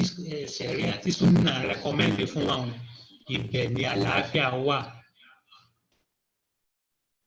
Àlàáfíà wà ń bẹ fún individual, àlàáfíà wà ń bẹ fún community, fún society. But kí ni ó jẹ́ kéèyàn onílé yìí wọn? Wàkánú bí ayatina yuqinun. So wọ́n ní assurance wọ́n mọ̀ pé yes, àwọn àmì àwọn ọlọ́run ọba wọ́n gbàgbọ́. Inna rabbaka huwa yafsilu baynahum yawm al-qiyamah. Wọ́n sọ pé ní àwọn Banu Israel tí wọ́n yapa ẹnu ìta tí wọ́n yapa ẹnu ọlọ́run ọba ó padà settle disagreement wọn nígbà yawm al-qiyamah. Táwọn sọ nípa Uzairu ibn Allah, ọ̀rọ̀ pé ní Yahudi ibn Nasara ibn Allah, Isa ibn Allah, Salisu Salasa, gbogbo ẹ̀ pátápátá wọ́n padà yanjú rẹ̀. Bákan náà ní gbogbo nǹkan tí wọ́n ń sọ fún rẹ̀ Ànábì sallallahu alaihi wasallam pé context àyà yìí ló pé ọlọ́run bá fi ń fi ọkàn Nábì balẹ̀ ní. Bó ṣe máa ní assurance wípé ní ọlọ́run padà ṣèdájọ́ láàrin àwọn ìlú bẹ́ẹ̀ náà ní gbogbo àwọn kèfèrí Mákà níjọ́ náà lọ àtàwọn kèfèrí ti present time náà gbogbo ẹni tó gbérù nǹkan rí sí ìsáàlà Muhammad sallallahu alaihi wasallam gbogbo ọ̀nà kánà máa ká máa múra kalẹ̀ o. Ọlọ́run ti di pé àwípé ní yafsulu baynahum ọlọ́run ó ṣe ìdájọ́ láàrin wọn. Àwọn akọ̀fọ́lọ́run kò sànù wa. Àbálá ti gbọ́ ní ìsìn pé ọlọ́run ó ṣe ìdájọ́. So kí ni ó wà la ọmọ ẹ̀dẹ́ ènìyàn? Ọ̀nà ni wípé ní an yattakhidhu a'immatan yahduna bi amrina. Kí wọ́n mú àwọn aṣíwájú, àwọn onímọ̀ ọba nìyí, àwọn tí wọ́n bẹ̀rù ọlọ́run ọba tí ó máa fi ìbẹ̀rù ọlọ́run ọba tírèènì wọn olùkánná lórí ìlà ọmọ ẹ̀dẹ́ ènìyàn. Ọ̀rọ̀ ìpè ní àwọn aláàbí ẹgbẹ́ làwọn kam ahlakna min qablihim min al-qurun. Ọlọ́run sọ wípé àwọn ọlọ́run ọba tí àwọn yìí ta sọ yìí àtàwọn àjọ Musa kódà àti àwa náà lásìkò sí oríṣiríṣi ọlọ́run bá fún wa ní àpèjúwe tó pọ̀ sọ pé ní tá a bá reflect rẹ̀ tá a bá wò àwa náà á ronú pìwàdà á sì tẹ̀lé àṣẹ ọlọ́run ọba wọ́n ní pé inna fi dhalika la ayatin afala yasma'un. Gbogbo àwọn àpèjúwe tá a ti sọ síwájú àmì bẹ́ẹ̀ o àpèjúwe sí bẹ́ẹ̀ gbogbo ẹni tọ́lọ́ bá ní kí kó mọ̀nà. Áyà yìí là ayatin ọ̀nà méjì ní Quran nínú ọlọ́run ti sọ áyà nínú àwọn tá a kà yìí níbi wa kanu bi ayatina yuqinuna bi ayatina pẹ̀lú àwọn áyà wa ọlọ́run ọba. Ẹlẹ́ẹ̀kejì inna fi dhalika la ayatin. Ọlọ́run ní pé àwọn àmì bẹ́ẹ̀ áyà ẹlẹ́ẹ̀kejì òun ni physical examples. Tọ́lọ́run sọ wípé ní ṣe bá àwọn tí wọ́n ń gbé agbègbè ibi tí a ti rán Mùsá ṣiṣẹ́ àtàwọn tá ń gbé agbègbè ibi tá a ti rán Sọ́álì oníṣẹ́ àtàtà ń gbé gbogbo àwọn agbègbè yìí ṣe wọ́n kọjá títí dòní. Àtàrò wọn sì ń bẹ níbẹ̀ ó wà kókó ń bẹ. Ṣé báwọn yìí ń kọjá níbẹ̀ ṣé bó yẹ kẹ́rù Ọlọ́run tiẹ̀ bá wọn? Gẹ́gẹ́ bí àsìkò tá a wà yìí sọ pé ní àti alágbára àtọ̀lẹ́ nígbọ̀dì ìdí ọ̀lẹ́ àkásùkò fẹ́ kí gbogbo pátápátá ká sẹ́rí padà lọ́sọ̀dọ̀ Ọlọ́run ọba ni. So àyà níbi àwọn ìyẹn ni pé physical science àwọn àyà Ọlọ́run ọba àwọn òjìṣẹ Ọlọ́run ọba tó pa àwọn kan rẹ Ọlọ́run ti pa àwọn lóṣù 50. Àyà àkọ́kọ́ àkánú bíi àyà ti lọ yóò kéwìn náà àwọn àǹfààní wípé níbi òun lè túmọ̀ sí àyà physical àyà Ọlọ́run bá ṣe pa Fáráò rẹ̀ tọ́lọ́run ti ṣàdéhùn wípé ní òun ó sọ jòsìmánù rẹ̀ up sí Fáráò náà Ọlọ́run ní pé òun ó sọ tó wà ń bẹ títí gbogbo ẹni tọ́lọ́run bá ní kí ó ní inú ró yóò máa fi rántí Ọlọ́run. àyà ẹlẹ́ẹ̀kejì ní pé ní alikitaabu tọ́lọ́run bá fi rán Musa níṣẹ́ kíní kejì àwọn méjèèjì àyà ni wọ́n ní tó ronú sí ká fi round off ní àsìkò tó ti ń lọ ọlọ́run ọba ó sọ fún oníṣẹ́ ọlọ́run ọba ó fi oníṣẹ́ ọlọ́run ọba láyà balẹ̀ pẹ̀lú àpèjúwe ní tó ti ṣẹlẹ̀ sí Ànábì Musa alayhi salatu wassalam ọlọ́run sọ fún Ànábì sallallahu alaihi wasallam pé ní bí Musa ti jẹ́ ìmọ̀nà àtàṣáájú fún Bani Israel bẹ́ẹ̀ náà ni Ànábì Muhammad sallallahu alaihi wasallam jẹ́ ìmọ̀nà àti àṣáájú fún gbogbo ayé àlùjànnú àti ọmọ ẹgbẹ́ ènìyàn. Ǹjẹ́ lè túmọ̀ sí wípé ọlọ́run ọba ń rẹ̀kọ́mẹ́ndì at-Tawrat àbí al-Injil májẹ̀mú láíláí àti májẹ̀mú tuntun. Ǹjẹ́ a lè gbọ́ inú ayé pé bàtà ọlọ́run ọba ti sọ fún Ànábì sallallahu alaihi wasallam pé ní àfi ọlọ́kànbalẹ̀ wo àwòkọ́ṣe bọ́ọ̀lù ọ̀sẹ̀ sọ tó rà kalẹ̀ fún Musa àti Musa. Ǹjẹ́ àwọn ará sọ pé òkè àwa náà jẹ́ ìgbàláyè ń bẹ fún wa ká tójú bọ at-Tawrat al-Injil ká ní pípẹ́ láti fẹ́ mú ìmọ̀nà wa. À ń sàṣẹlẹ̀ yìí ni pé àwọn àfáà ilé náà ń pè ní shari'u man qablana, that previous legal system. Òfin àwọn ìjọ tó ti lọ. Òfin àwọn ìjọ tó ti lọ. Ànábì Adam ó ní òfin títí ẹ̀. Ànábì Nuhu ó ní òfin tiẹ̀. Musa ní tiẹ̀. Ìsá ní tiẹ̀. Gbogbo àwọn ànábì ọlọ́kọ̀ọ̀kan ni wọ́n ní tiwọn. So àwọn àbáwá ní pé ní shari'un lana fẹ́rí gbogbo àwọn òfin tó ti lọ shari'un lana àmọ́ o tó ẹni pé ní àwọn páìtì àwa náà ni pé a gbọ́dọ̀ máa tẹ̀lé wọn. Ṣùgbọ́n o nígbà wo máa lam yẹ́rì tó fi shari'ina máa yukhalifuhu. Lópin ìgbà tí a bá ti rí ẹ̀rí tó fẹsẹ̀ múlẹ̀ tí ó kàńtà táwọn tó ń gbé wá. Àmọ́ tá a bá ti lè rí ẹ̀rí tó fẹsẹ̀ múlẹ̀ tó kàńtà táwọn tó ń gbé wá chicken a gbọ́dọ̀ drop ẹ̀. Ọ̀sìn fún ẹni pé ní ẹ̀sìn wa ti negate ẹ̀ mọ́. Àmọ́ ìta bá rí ẹ̀rí fún tọ́lọ́run ọba ṣe ìdìbàtò tó establish rẹ̀ so a lè lò bọ̀ tí eléyìí náà kì í ṣe pé tá a fi sẹ̀rí ni wípé arínú Tawrat tàbí arínú Injil là ẹ̀rí wa ni wípé Kùránì rìfìlì rẹ̀ ó sì àfáàmù ẹ̀ gẹ́gẹ́ bí Suratu Aya Sawm. قال يا أيها الذين آمنوا كتب عليكم الصيام كما كتب على الذين من قبلكم لعلكم تتقون. Sọlá ní pé òun ṣe àrùn pẹ̀lú orí wa. Ó sì jẹ́ pé kì í ṣàwà lákọ̀ọ́kọ́, ó ti ṣe é bẹ́ẹ̀ síwájú. But ìjẹ́ ọ̀ranyàn àwẹ̀ lórí wa kì í ṣe nítorí pé ló ti ṣe lórí àwọn àkànníwájú wa là. Ọ̀sẹ̀ ló ti pé ní Ọlọ́run sọ pé ní kutiba alaykum. Àwa Ọlọ́run bá ṣe àríwígbà lọ́ranyàn fún wa lójoojọ́ ọ̀ranyàn. So báṣe wá sí ọ̀pọ̀lọpọ̀ àwọn àpèjúwe míì náà tó kù tó sì wá sí ní kúkúrú ni wípé a lè gbọ́ inú àyà yìí o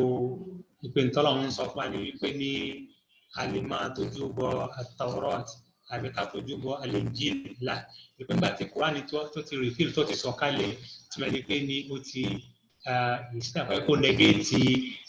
ẹ̀nà àwọn lọ́ọ̀sì tó ti ṣáájú yìí àbí kó àfáàmù àwọn kan bẹ́ẹ̀ àbáwọn kan bẹ́ẹ̀ pé ní ọmọ ìdúrótì ni tó ìtọ́ka wà ní pé ní guidance títí wa òun náà ni kitabullahi wa sunnatu nabi sallallahu alayhi wa sallam wa ma sami'na qala Allahu wa qala rasul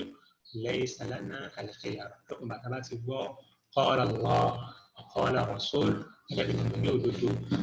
àwọn ọmọ mi náà gbọ́dọ̀ ní choice ma àyàfi kí ó sọ̀rẹ́ńdà fún Ọlọ́run ọba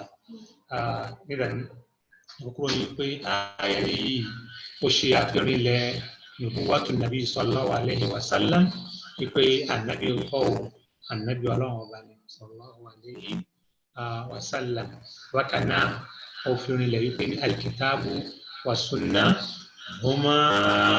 أصلا الدين أواني the authentic source for our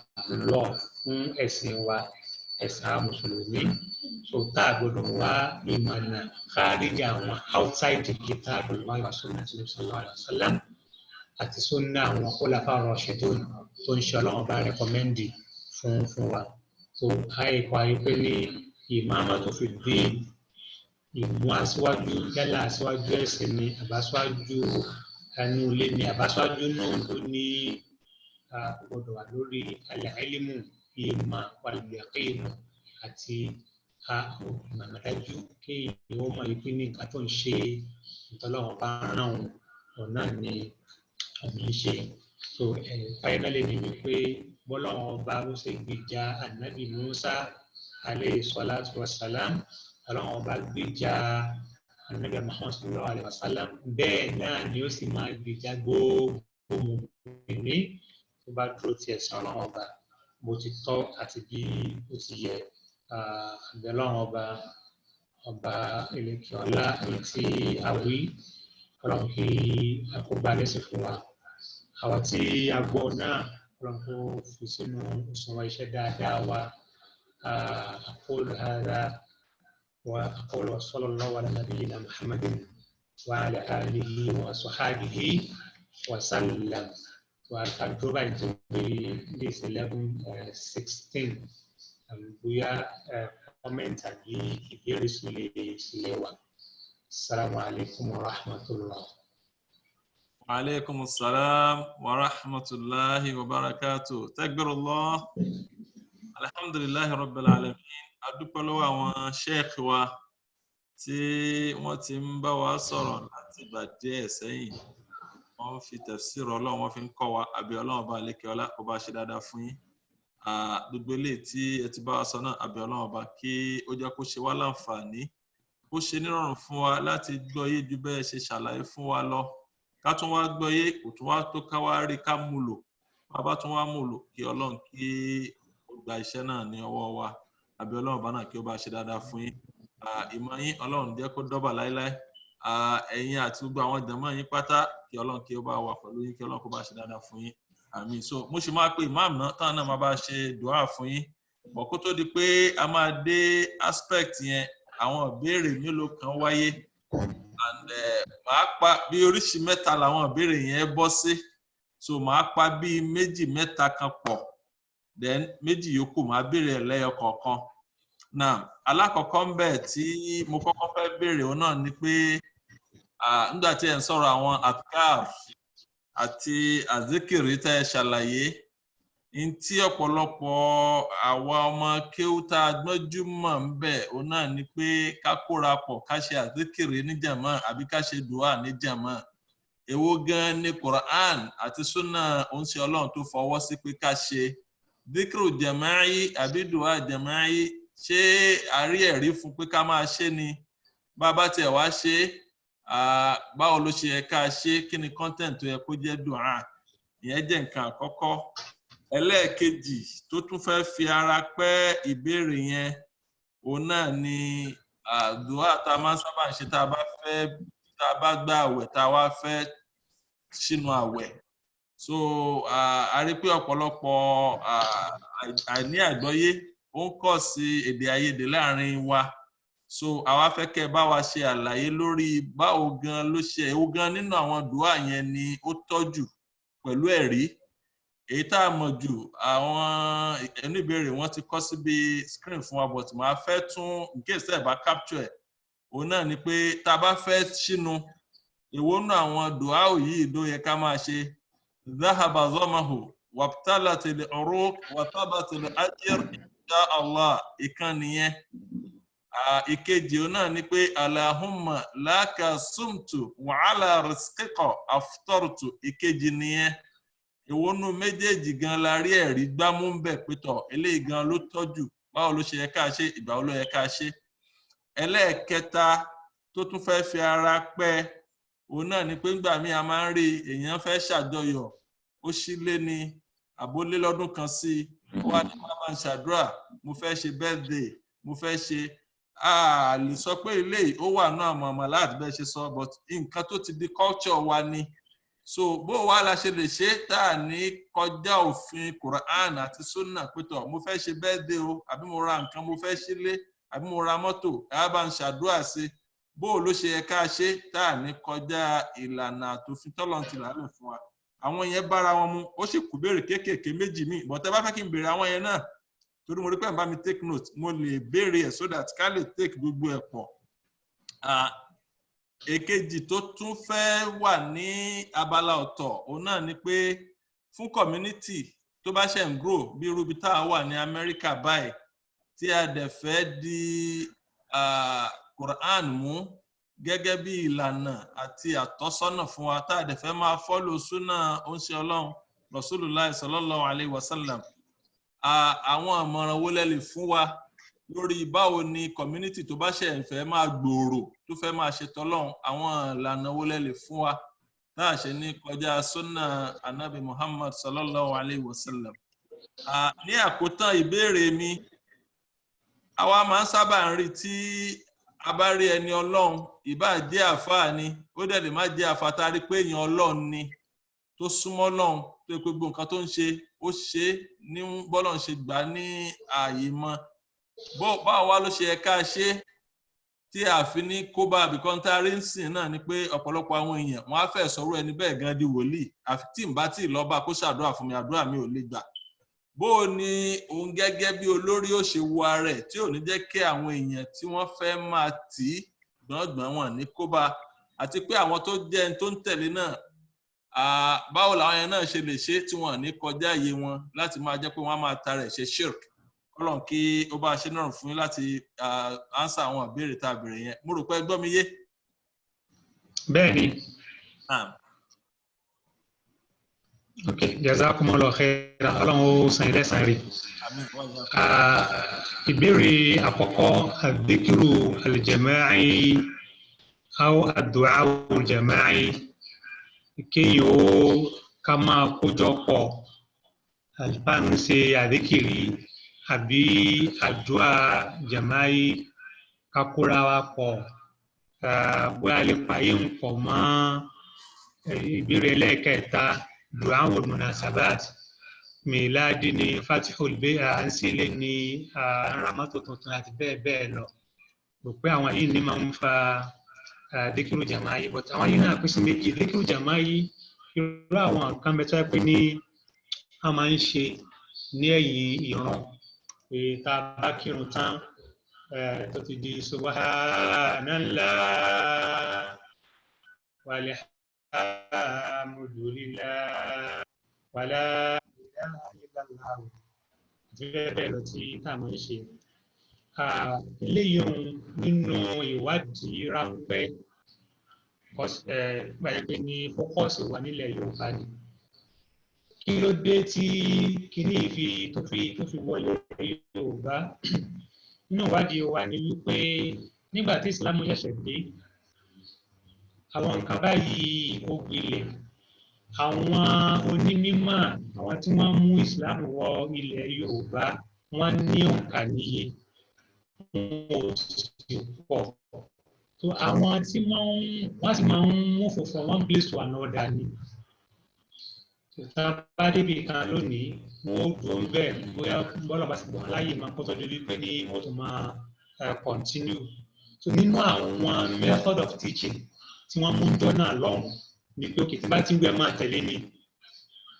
tí bá ti ń wí ẹ máa tẹ̀lé mi eléyìí òun ni no necessitate ìtàn wí lẹ́yìn irun tó padà wá jáde wípé ní is part of our practice so nípìnlẹ̀ àwọn tí wọ́n ṣe kìí kọ́ sọ wípé lára ẹ̀sìn ni so àwọn ń ṣe ń ṣe wípé ní ààfin kọ́ àwọn èèyàn pé tàbá kí òun tán tẹ́ máa wí nì nígbà tí wọ́n máa wí tẹ̀lé nígbà tí à ń kọ́ ọmọ ní kíláàsì so kò tó di pé nígbà tí as time goes on and went on so àwọn èèyàn gbàgbé ó sì pọ̀ bẹ́ẹ̀ lẹ́ Yorùbá àpèjúwe kan ní àpèjúwe mi ibùdó kìí ṣe àdúrà bí ilé ìṣe pé afẹ́ kó ma káyìn invite àwọn àfà sàn pé kò sí nǹkan kan tí àáfà fẹ́ ṣe nípa nǹkan mọ́ kò sí nǹkan kan tá àáfà fẹ́ ṣe níbi nípa tó yìí ìyàwó in fact láyé Ànábì sallallahu alaihi wasallam Abdurrahman ibn Awf ó sì gbéyàwó Ànábì ò mọ̀ gbàtà Ànábì rí tracy sí páwọ́dà lójú rẹ̀ Ànábì sẹ́yìn bí pé ní ya akhi ya Abdurrahman anta rajul ọkùnrin ní ọkùnrin páwọ́dà wà lójú rẹ̀ nílẹ̀ wà ń sọ fún mi pé ní òun ṣègbéyàwó ni Ànábì ò sì bínú pé ọ ṣègbéyàwó láìbò mi gbọ́ ó kàn advice wípé ní sọ́ọ̀tì wá ìjọ announce ìyàwó ìjọ kó àwọn èèyàn nínú ìjọ ó ní pé rárá Ànábì sọ pé aoli wà láwọ ìṣáàtì kó àwọn èèyàn nínú ìjọ ó dàbò bá ṣe wípé ní ewúrẹ́ nípa rẹ̀ ká so a rí pé lè ní sèbọ̀t lọ́dọ̀ ọjà nígbà tí Islam ṣẹ̀ṣẹ̀ délẹ̀ Yorùbá ọ̀tọ̀ ní nǹkan tí àwọn èèyàn ṣe kí Islam tó dé àti Islam dé wọn ò tí ì mọ kí ni wọ́n máa ṣe so wọ́n sì kí assistance àwọn onímọ̀ táwọn wá bá wọn ṣe so ìgbà tí generation mi dé àwọn àwa ti sọ di wípé ní function àáfàá ni for every ìkómà àbí for every ìgbésí so léyìn kò rí bẹ́ẹ̀ so ní kúkúrú tẹ̀yìn wọn nù a máa àdúrà jàmáyì mi afẹ́ sílé kàkà Kùránì afẹ́ aramato kàkà Kùránì eléyìí tó ìwé tí Kùránì Islam kà ṣe ni pé àdìkárù ni àdúrà rògbòbò ń bẹ subhana alladhi sakhkhara lana hadha wa ma kunna lahu muqrinin wa inna ila rabbina lamunqalibun so àdúrà pé aramato ni yálà ẹ̀ ṣẹ̀ṣẹ̀ rà ní àbótìrà àti pé ó fẹ́ gùn àdìkárù rògbò so bẹ́ẹ̀ dáná tó kù náà tí mọ́tò nù wá rí ti báàdé ẹ̀pẹ́kàtẹ̀ tó sọ̀rọ̀ àdúrà bá ń kójọpọ̀ sí báàdé àkójọpọ̀ sàdá àṣàdúrà báàdé gẹ́gẹ́ bí ó tọ́ so eléyìí ohun àbí pé lára àwọn fáírọ́ọ̀sì tí tó ń rọ́ọ̀lù mùsùlùmí náà àwùjọ wa yìí ló wà so báàdé ò sí nínú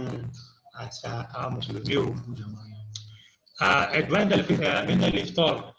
فأذكار نعم أذكار طول عدنا الاتصال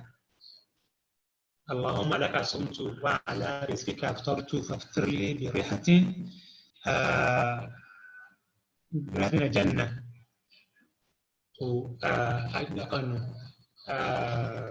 وأن ذهب الظمأ وابتلت العروق وثبت الأجر إن شاء الله تعالى حقا فأذكار اليوم أو طبعا هو àdúrà ò mú tí lápá ní pé general àdúrà ní pé ìta sọ nígbà tí àwọn afẹ́ fi nǹkan sẹ́nu nù but àwọn àmì ìbẹ̀tọ́ ẹ̀ka pé àkíyèsí ara wa sí i pé ní opportunity ni tọ́pọ̀lọpọ̀ wa máa ń misuse a máa ń waste ẹ̀ ó ń ṣe aláwọ̀ ní pé ní lè sọ èmi farhatan ìdùnnú méjìlá láwẹ̀ ní farhatun inda fitri nígbà tá a bá ń sínú وفرحة عند اللقاء بربي يعني طبعا قد يلوم الله حديث مصور كوني ما àdúrà tí máa ń gbà òun náà ni dùáwù àsọyìn pàápàá jùlọ láti ẹ̀yìn astro títà ìlú Madrid ẹ̀rí pé ọ̀pọ̀lọpọ̀ lọ́sàn ilẹ̀sẹ̀ rẹ̀ ọ̀pọ̀lọpọ̀ àwọn láti rí practice wọn ní Saudi Arabia rí pé ní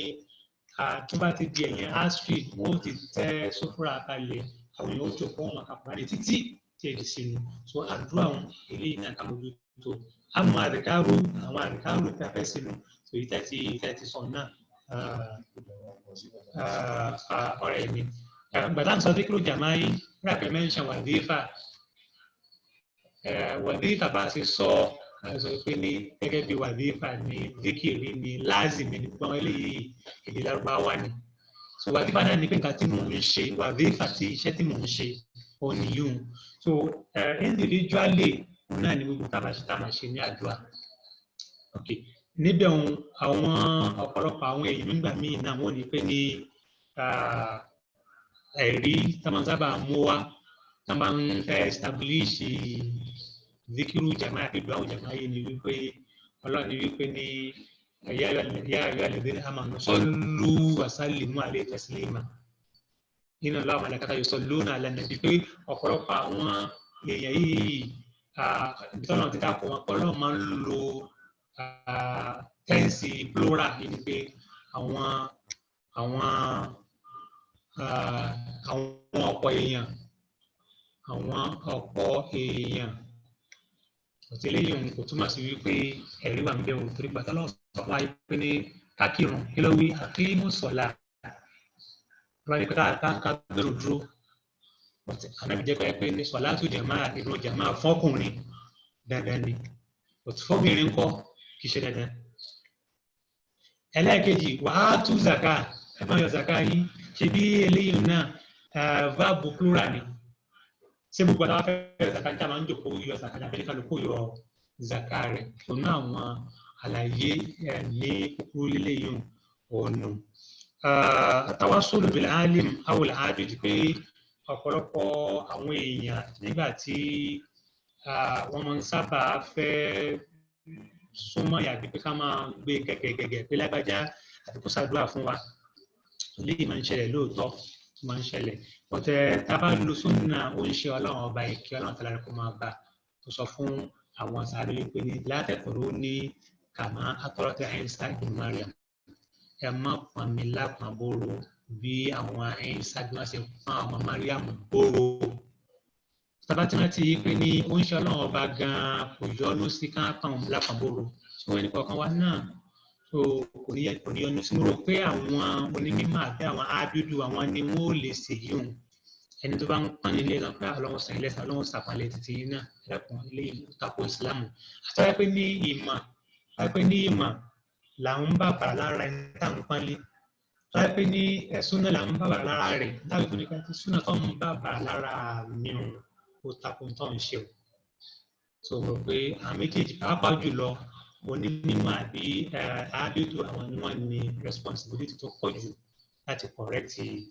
àwọn nǹkan. So ó wá kó ìtẹ́ béèrè wípé ìmọ̀ràn fún àwa tí tá a wà ní òkè òkun ní òkè òkun àbí generally tá a wà ní community tí è ṣe predominant Muslim community wọ́n sẹ́yìn lẹ́sàn-án rẹ̀. Mo rò pé àkọ́kọ́ ohun tó ṣe pàtàkì jù òun náà ni àkọ́kọ́ mójútó ilé wa ṣe pé nígbà tí Islam Ọlọ́run pa Ànábì sallallahu alaihi wasallam lẹ́sẹ̀ kí ló wí ó ní pé wa anzir ashirataka al-aqrabin wa anzir ashirataka al-aqrabin àwọn tí wọ́n súnmọ́ immediate family wa àkọ́kọ́ bẹ̀rẹ̀ bẹ́ẹ̀ nínú ilé wa. So tábà ti ṣe léyìn ẹnì kọ̀ọ̀kan wa máa ń sọ fáwọn èèyàn wípé ní inú àwẹ̀ táwa yìí àti ìdánilẹ́kọ̀ọ́ níbẹ̀ àwẹ̀ wípé kàkùrá nínú. Bàbá sì ṣe pápá òjò tábà fẹ́ ṣe irú ìdánilẹ́kọ̀ọ́ bẹ́ẹ̀ fún àwọn àgbàlagbà tábà fẹ́ ṣe fún wọn.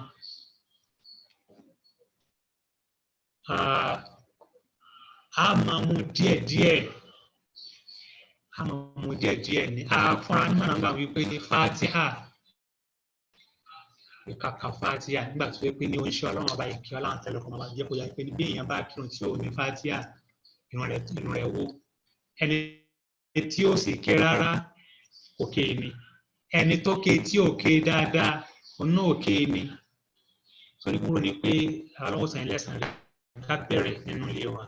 lẹ́yìn náà irú ìgbẹ̀rún tẹ̀ ń ṣe ọlọ́run sàn lẹ́sàn rẹ̀ ìgbẹ̀lú ńláńlá ni so opportunity tá a lò yìí náà ránkà tá a lè lò ní ẹlẹ́ẹ̀kẹta àti nínú nílẹ̀ pé ní ọ̀pọ̀lọpọ̀ àwọn àfa wa kódà àwọn tí táwọn yóò torí ẹ̀ travel láti ìlú kan láti Nàìjíríà láti US láti UK lọ́wọ́ lọ́nà Saudi alẹ́ online nísìn tí wọ́n ní kíláàsì.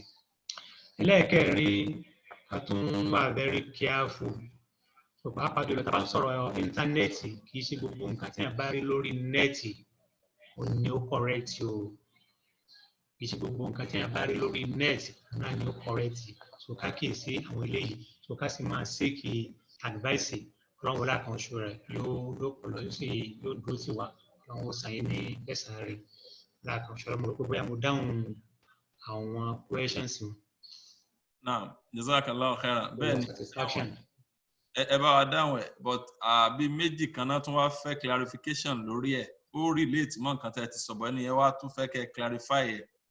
òun náà ni pé àwọn almathurat tá a máa ń kà yẹn so ẹ ti àwọn almathurat okay naam ẹ ti ṣàlàyé pé tó yẹ pé bóyá à ń kọ́ra ẹni àwa ni ẹ máa wí tẹ̀lé mi láti lè fi kọ́ra ẹni ni ìyẹn bá mu pétọ̀ torí pé káwọn èèyàn lè mọ̀ ni but táwọn èèyàn bá ti wá mọ̀ tán káwá máa sọ pé a fẹ́ máa kí almathurat lápapọ̀ bóyá káwọ́ ọjọ́ Sunday kan àbọ̀jọ́ Saturday ṣé ìyẹn bá mu ìyẹn jẹ́ àkọ́kọ́ ẹ̀kejì òun náà ni pé àwọn míì wọ́n máa ń dá ìgbà sí pé à ń fìyàn jẹ ìmáàmù pé bá ti pọ́dún mẹ́rin ká yọkò ká tún fẹ́ lòmíì sí tíyẹn náà bá tún lọ́dún mẹ́rin ká yọkò ká tún fẹ́ lòmíì sí ǹjẹ́ lè ní ó bá súnà Ànábì sallallahu alaihi wasallam rárá. ọlọ́run sàn ilẹ̀ sẹ̀rẹ̀ jazakumullahu khairan àkíyèsí tí ẹ pè nípa ti tábà ń kọ́ra wa ní marathorọ́ọ̀tì tábà ti mọ̀ tán jazakumullahu khairan ìdáni ká stop ẹ̀ rí pé náà ló ń sọ lẹ́ẹ̀kan wípé nígbà tọ́lọ́run ti wá ní kí ìsìlámù gbilẹ̀ ńlẹ̀ Yorùbá so excuse òun kò sí mọ́ alhamdulilayi lónìí ọpẹ́ ní fọ́lọ́run ọba ilẹ̀ Yorùbá ti kú nínú ọ̀rọ̀ ìmọ̀ ẹ̀sìn alhamdulilayi lọ́nà ti ṣàánú wa so gbàtọ́ ti rí bẹ́ẹ̀ ká stop rẹ̀ òun ni ló tọ́ so kì í ṣe ayé irú àdúrà àbí díkìrì jàmáyé nìkan ọ̀pọ̀lọpọ̀ rẹ̀ pọ̀ mo ṣe má kojú wa pé nígbà tí Islam lẹ́sẹ̀ dé táwọn èèyàn tí wọ́n ń pàmpá wọn pé ṣe báyìí kódà ó fi dórí ìkúnlẹ̀ nígbà tí Islam lẹ́sẹ̀ dé àwọn afá wọn find it very difficult wípé àwọn eléyìí mú aláfàtúkù lóògùn òun ni wọn àwọn táwọn ṣẹ̀ṣẹ̀ ń fà wọn bá a bá jó kalẹ̀ gbọ̀n wọn lè sá lọ tó a sì rí àwọn afá náà oníjọ́ òun bóyá táwọn náà ṣe ni kí wọ́n apply graduality process pé ká máa ṣe díẹ̀ tàbá wo díẹ̀ òun tá a fi lè justify stand àbí assumption wa ni wípé a rí pé bá a ṣe ń kí ẹ̀ ńlẹ̀ Yorùbá lónìí ìwọ̀n dẹ̀ má bínú pé lẹ́yìn ìbéèrè bá a ṣe ń kí ẹ̀ ńlẹ̀ Yorùbá lónìí kì í ṣe kí ni Yorùbá pàṣẹ kò sí tí ìbá ti Islam mú tó ìkíni ńlẹ̀ Yorùbá bọ́mọ ọkùnrin ó bá kí àìtójú lọ yóò dọ̀bálẹ̀ ni bọ́mọ obìnrin ó bá kí bàbá àbíyá àbẹ̀tójú lọ yóò forúkún méjèèjì kúnlẹ̀ ni I don't know I'm stand to be corrected but mi ò tí àìsábà ṣe ń lọrin pé kí yóò dọ̀bálẹ̀ gbàlàjà àbí kó forúkún méjèèjì kúnlẹ̀ mi ò sì rò kó wà nílẹ̀ Yorùbá mi náà mi ò rò. So a jẹ́ pé wọ́n ti graduate from initial stage a wà ní stage wípé sábàrà máa tẹ̀ báyìí náà tó bá padà pé ẹ padà gbọ́ yé tó káfẹ́ kan wá dàfà láti sí nìka àgbàdo pé àti kọ́kọ́ múùfù kúrò níbẹ̀ so àbí táwọn àfáà tó ń sìn lọ náà ni wípé tó bá padà yá yóò padà yé yín Ọlọ́run ti ní kó yé wa alhamdulillah Ọlọ́run ti ní kó yé wa gbogbo àwọn tó kù tí táṣe tó ń ṣáyè náà ni a máa sọ wípé ní kò sí ẹ̀rí kàkà ọ̀pọ̀lọpọ̀ ẹ̀rí táwọn tí wọ́n tán justify ìpínlẹ̀ máa mú wa ni pé wọ́n ní pé Ọlọ́run bá pa màláìka láṣẹ wọ́n yẹ kó Ọlọ́run kó káyọ̀ màláìka tí ó jùdú lè Ádámà Ọlọ́run ní káwọn màláìka forí balẹ̀ fún Ádámà ẹ̀rí alákọ̀ọ́kọ́ nù. ẹ̀rí ẹlẹ́kejì qissa Yusufu ìtàn Nábì Yusuf nígbà tí àwọn bàbá àti ìyá àtàwọn ẹ̀gbọ́n kan lọ tán wọlé tọ̀ ní Masari kullu kharru lahu sujjadan gbogbo náà forí balẹ̀ fún. àkọ́kọ́ náà àti táwọn ilé ẹ̀ka yìí pé ní gbogbo méjì tá a sọ yìí ṣáárì ọ̀rọ̀ máa ń kọ́bùlà náà ni wọ́n previous legal system ni tá a ti rí ẹ̀rí mi nínú ṣẹ̀rí àti tiwa tó counter rẹ̀ àyè pé ní they are no more relevant mọ́. Number 2 ká tẹ̀ wá sí argumentally pé wọ́n relevant àyè pé ní application rẹ̀ even àwọn tí wọ́n ń argue fún in favour àwọn náà ò lò lọ́nà wo tàbá ní pé a lo àyà méjèèjì mu ẹ̀bá rántí Ọlọ́run bá pa àwọn màláíkà láti ká forí balẹ̀ fún ta ni Ádámà àwọn màláíkà wọn superior to Ádámà wọn ju Ádámà lọ ju màláíkà jọ mẹ́ẹ̀dé ènìyàn lọ then Ànábì Yúsúfù àwọn náà forí balẹ̀ fún bàbá rẹ̀ ìyá rẹ̀ àtàwọn ẹgbẹ́ ẹ̀ tó tọ́ sí gbogbo wọn pátápátá senior ni wọ́n jẹ́ fún un. So tá a bá fẹ́ apply evidence méjèèjì ọjọ́ pé ní àgbàlagbà ló tẹ̀yẹ kó mọ kúnlẹ̀ fún ọmọdé ọ̀sẹ̀ tó ń lò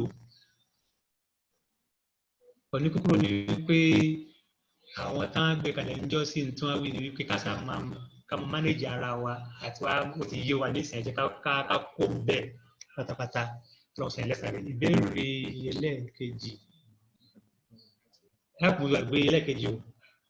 Ẹ ti answer ẹlẹ́ẹ̀kejì ó ní almasurat ká máa kà lápapọ̀. Ok, mo ti answer rẹ̀ ẹ̀.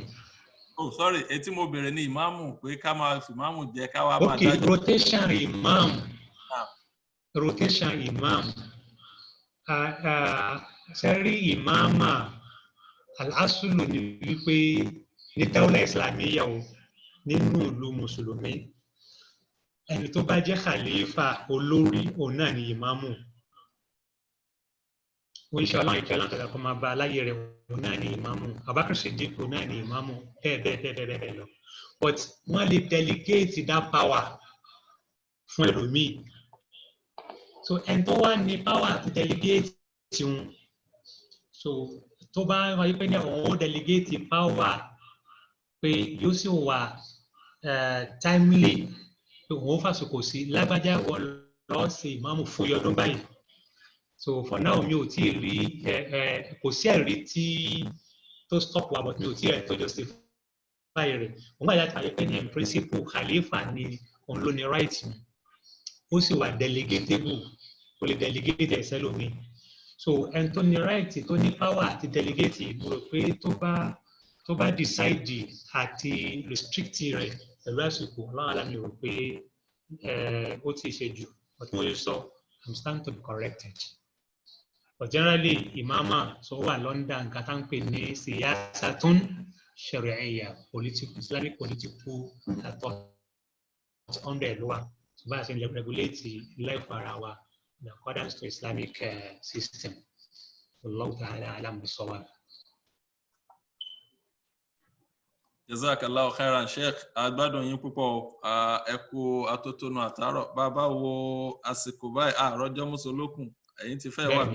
12 midnight lẹ́ti súnmọ́ báyìí pátá tuntun. Ìfẹ́ àwọn àti súnmọ́ 12 báyìí. Allahu Akbar. Kọ́lọ̀n kó bá gba gbogbo effort gbogbo àìsùn yín pátá kọ́lọ̀n kó bá kà sí ìbádà kí ẹ̀kẹ́ bá níbi tí ó gbé lérè. So kó tó di pa máa lọ mo máa hàn meet àwọn ìmáàmù wa Imam Dr. Abdulrahman Tóyèṣe Adéṣọ̀kan wọ́n á bá wa ṣe dùá fún yín kí Ọlọ́run kó gbàdúrà wa kọ́lọ̀n kó wà pẹ̀lú wa. So Imam mo ti hàn meet yín o.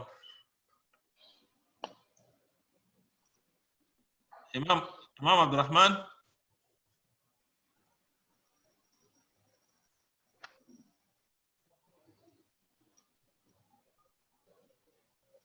Imam Adéṣọ̀kan. Okay. While we are waiting for Imam to bóyá nǹkan sáré dìde ni bóyá kí doctor kan bá ṣe dùá fún àwọn sheikh wa Dr. Abidogun bá ṣe dùá fún àwọn sheikh Imam tó padà dé. Assalamu alaikum. Okay, wa alaikum salam. Ahlan wa sahlan. Yes, mo wà lọ́nà méjì ni mo wà. Kódà ó lè tó mẹ́ta. Bí bá ti bọ́ sínú àtúnwọ̀n gbọ́ ọgbọ́n tá à ń sọ. Àwọn dókítà wa ẹlẹ́sìn àbí? Bẹ́ẹ̀ni. Ok, Ọlọ́run bá yóò ṣàlékún dáadáa fún yín o. Àmín. Ọlọ́run bá ní sẹ́lẹ̀sẹ̀. Ǹjẹ́ ẹ rántí fèsì mi pàdé rí? Bẹ́ẹ̀ni, a ti pàdé rí ní ọ̀dọ̀ Dr. Alágúnfan. Ọ̀yà ní Medina. Ní Medina several times. Bẹ́ẹ̀ni.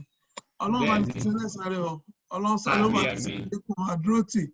Ọlọ́run á dẹ̀wà pẹ̀lú yín ọ̀rọ̀ ajọ́ kan sọ̀rọ̀ Ọlọ́run. Aláìlá. Gbogbo àdáwọ́lé, àdọ́kànlé, àdámìrì. Ọlọ́run jẹ́ kó rí bẹ́ẹ̀ sí ń fẹ́ ọ̀rọ̀ ajọ́ kan sọ̀rọ̀. A tún gbọ́ nípa ìṣẹ̀lẹ̀ tó ṣẹlẹ̀ sí lẹ́nu ọjọ́ mẹ́ta Ọlọ́run bá ní dúró tì yín o. Ọlọ́run bá ní wà pẹ̀lú yín o. Ọlọ́run kò ní fi yín sílẹ̀ nígbà kọ̀ọ̀kan o. Ọmọ tọ́lọ́ ní pé kó jẹ́ pé Ọlọ́run yóò bá ní foríjì yín. Ọlọ́run yóò bá ní kẹ́ yóò bá ní gẹ́ ọ̀rọ̀ àjọ kan sọ̀rọ̀ Ọlọ́run. الله بسم الله الرحمن الرحيم آمين. ربنا لا تؤاخذنا إن نسينا وأخطأنا ربنا ولا تحمل علينا إسرا كما حملت على الذين من قبلنا ربنا ولا تحملنا ما لا طاقة لنا به واعف عنا واغفر لنا وارحمنا أنت مولانا فانصرنا على القوم الكافرين اللهم اغفر له وارحمه واكرم نزله ووسع مدخله وادخله جنتك جنة النعيم برحمتك يا أرحم الراحمين اللهم باعد بينه وبين خطاياه كما باعدت بين المشرق والمغرب اللهم نقيه من الذنوب والخطايا كما إنك الثوب الأبيض من الدنس اللهم اغسله بالماء والبرد والثلج برحمتك يا أرحم الراحمين اللهم إنا نسألك موجبات رحمتك وعزائم مغفرتك والسلامة من كل إثم والغنيمة من كل بر والفوز بالجنة والنجاة من النار اللهم أنت الأول فلا شيء قبلك والآخر فلا شيء بعدك والظاهر فلا شيء فوقك والباطن فلا شيء دونك نسألك أن توفقنا في حركاتنا وسكناتنا وأن تجيب دعوتنا برحمتك يا أرحم الراحمين وصلى الله على سيدنا محمد وعلى آله وصحبه جزاك الله خير يا شيخ جزاكم الله خير. عبد الوهاب جزاكم الله خير باكي بوليو ẹ ṣeun. baka wọn ilé ha àti everybody o pẹ̀lú ọgbọ́n àwọn ọgbọ́n جزاكم الله خير àti family o. gbọ́ inshallah wa jazana ajma'in Àmín. agbádùn analysis gan ni o excellent analysis barakallahu fikum أنا مثلاً فذكر فإن الذكرى تنفع المؤمنين àtọ̀lẹ́ nínú Islam ó ṣe díẹ̀ àtúngbọ̀ àwọn explanation mi tó jẹ́ pé ó tún lékún ìmọ̀ alhamdulillah.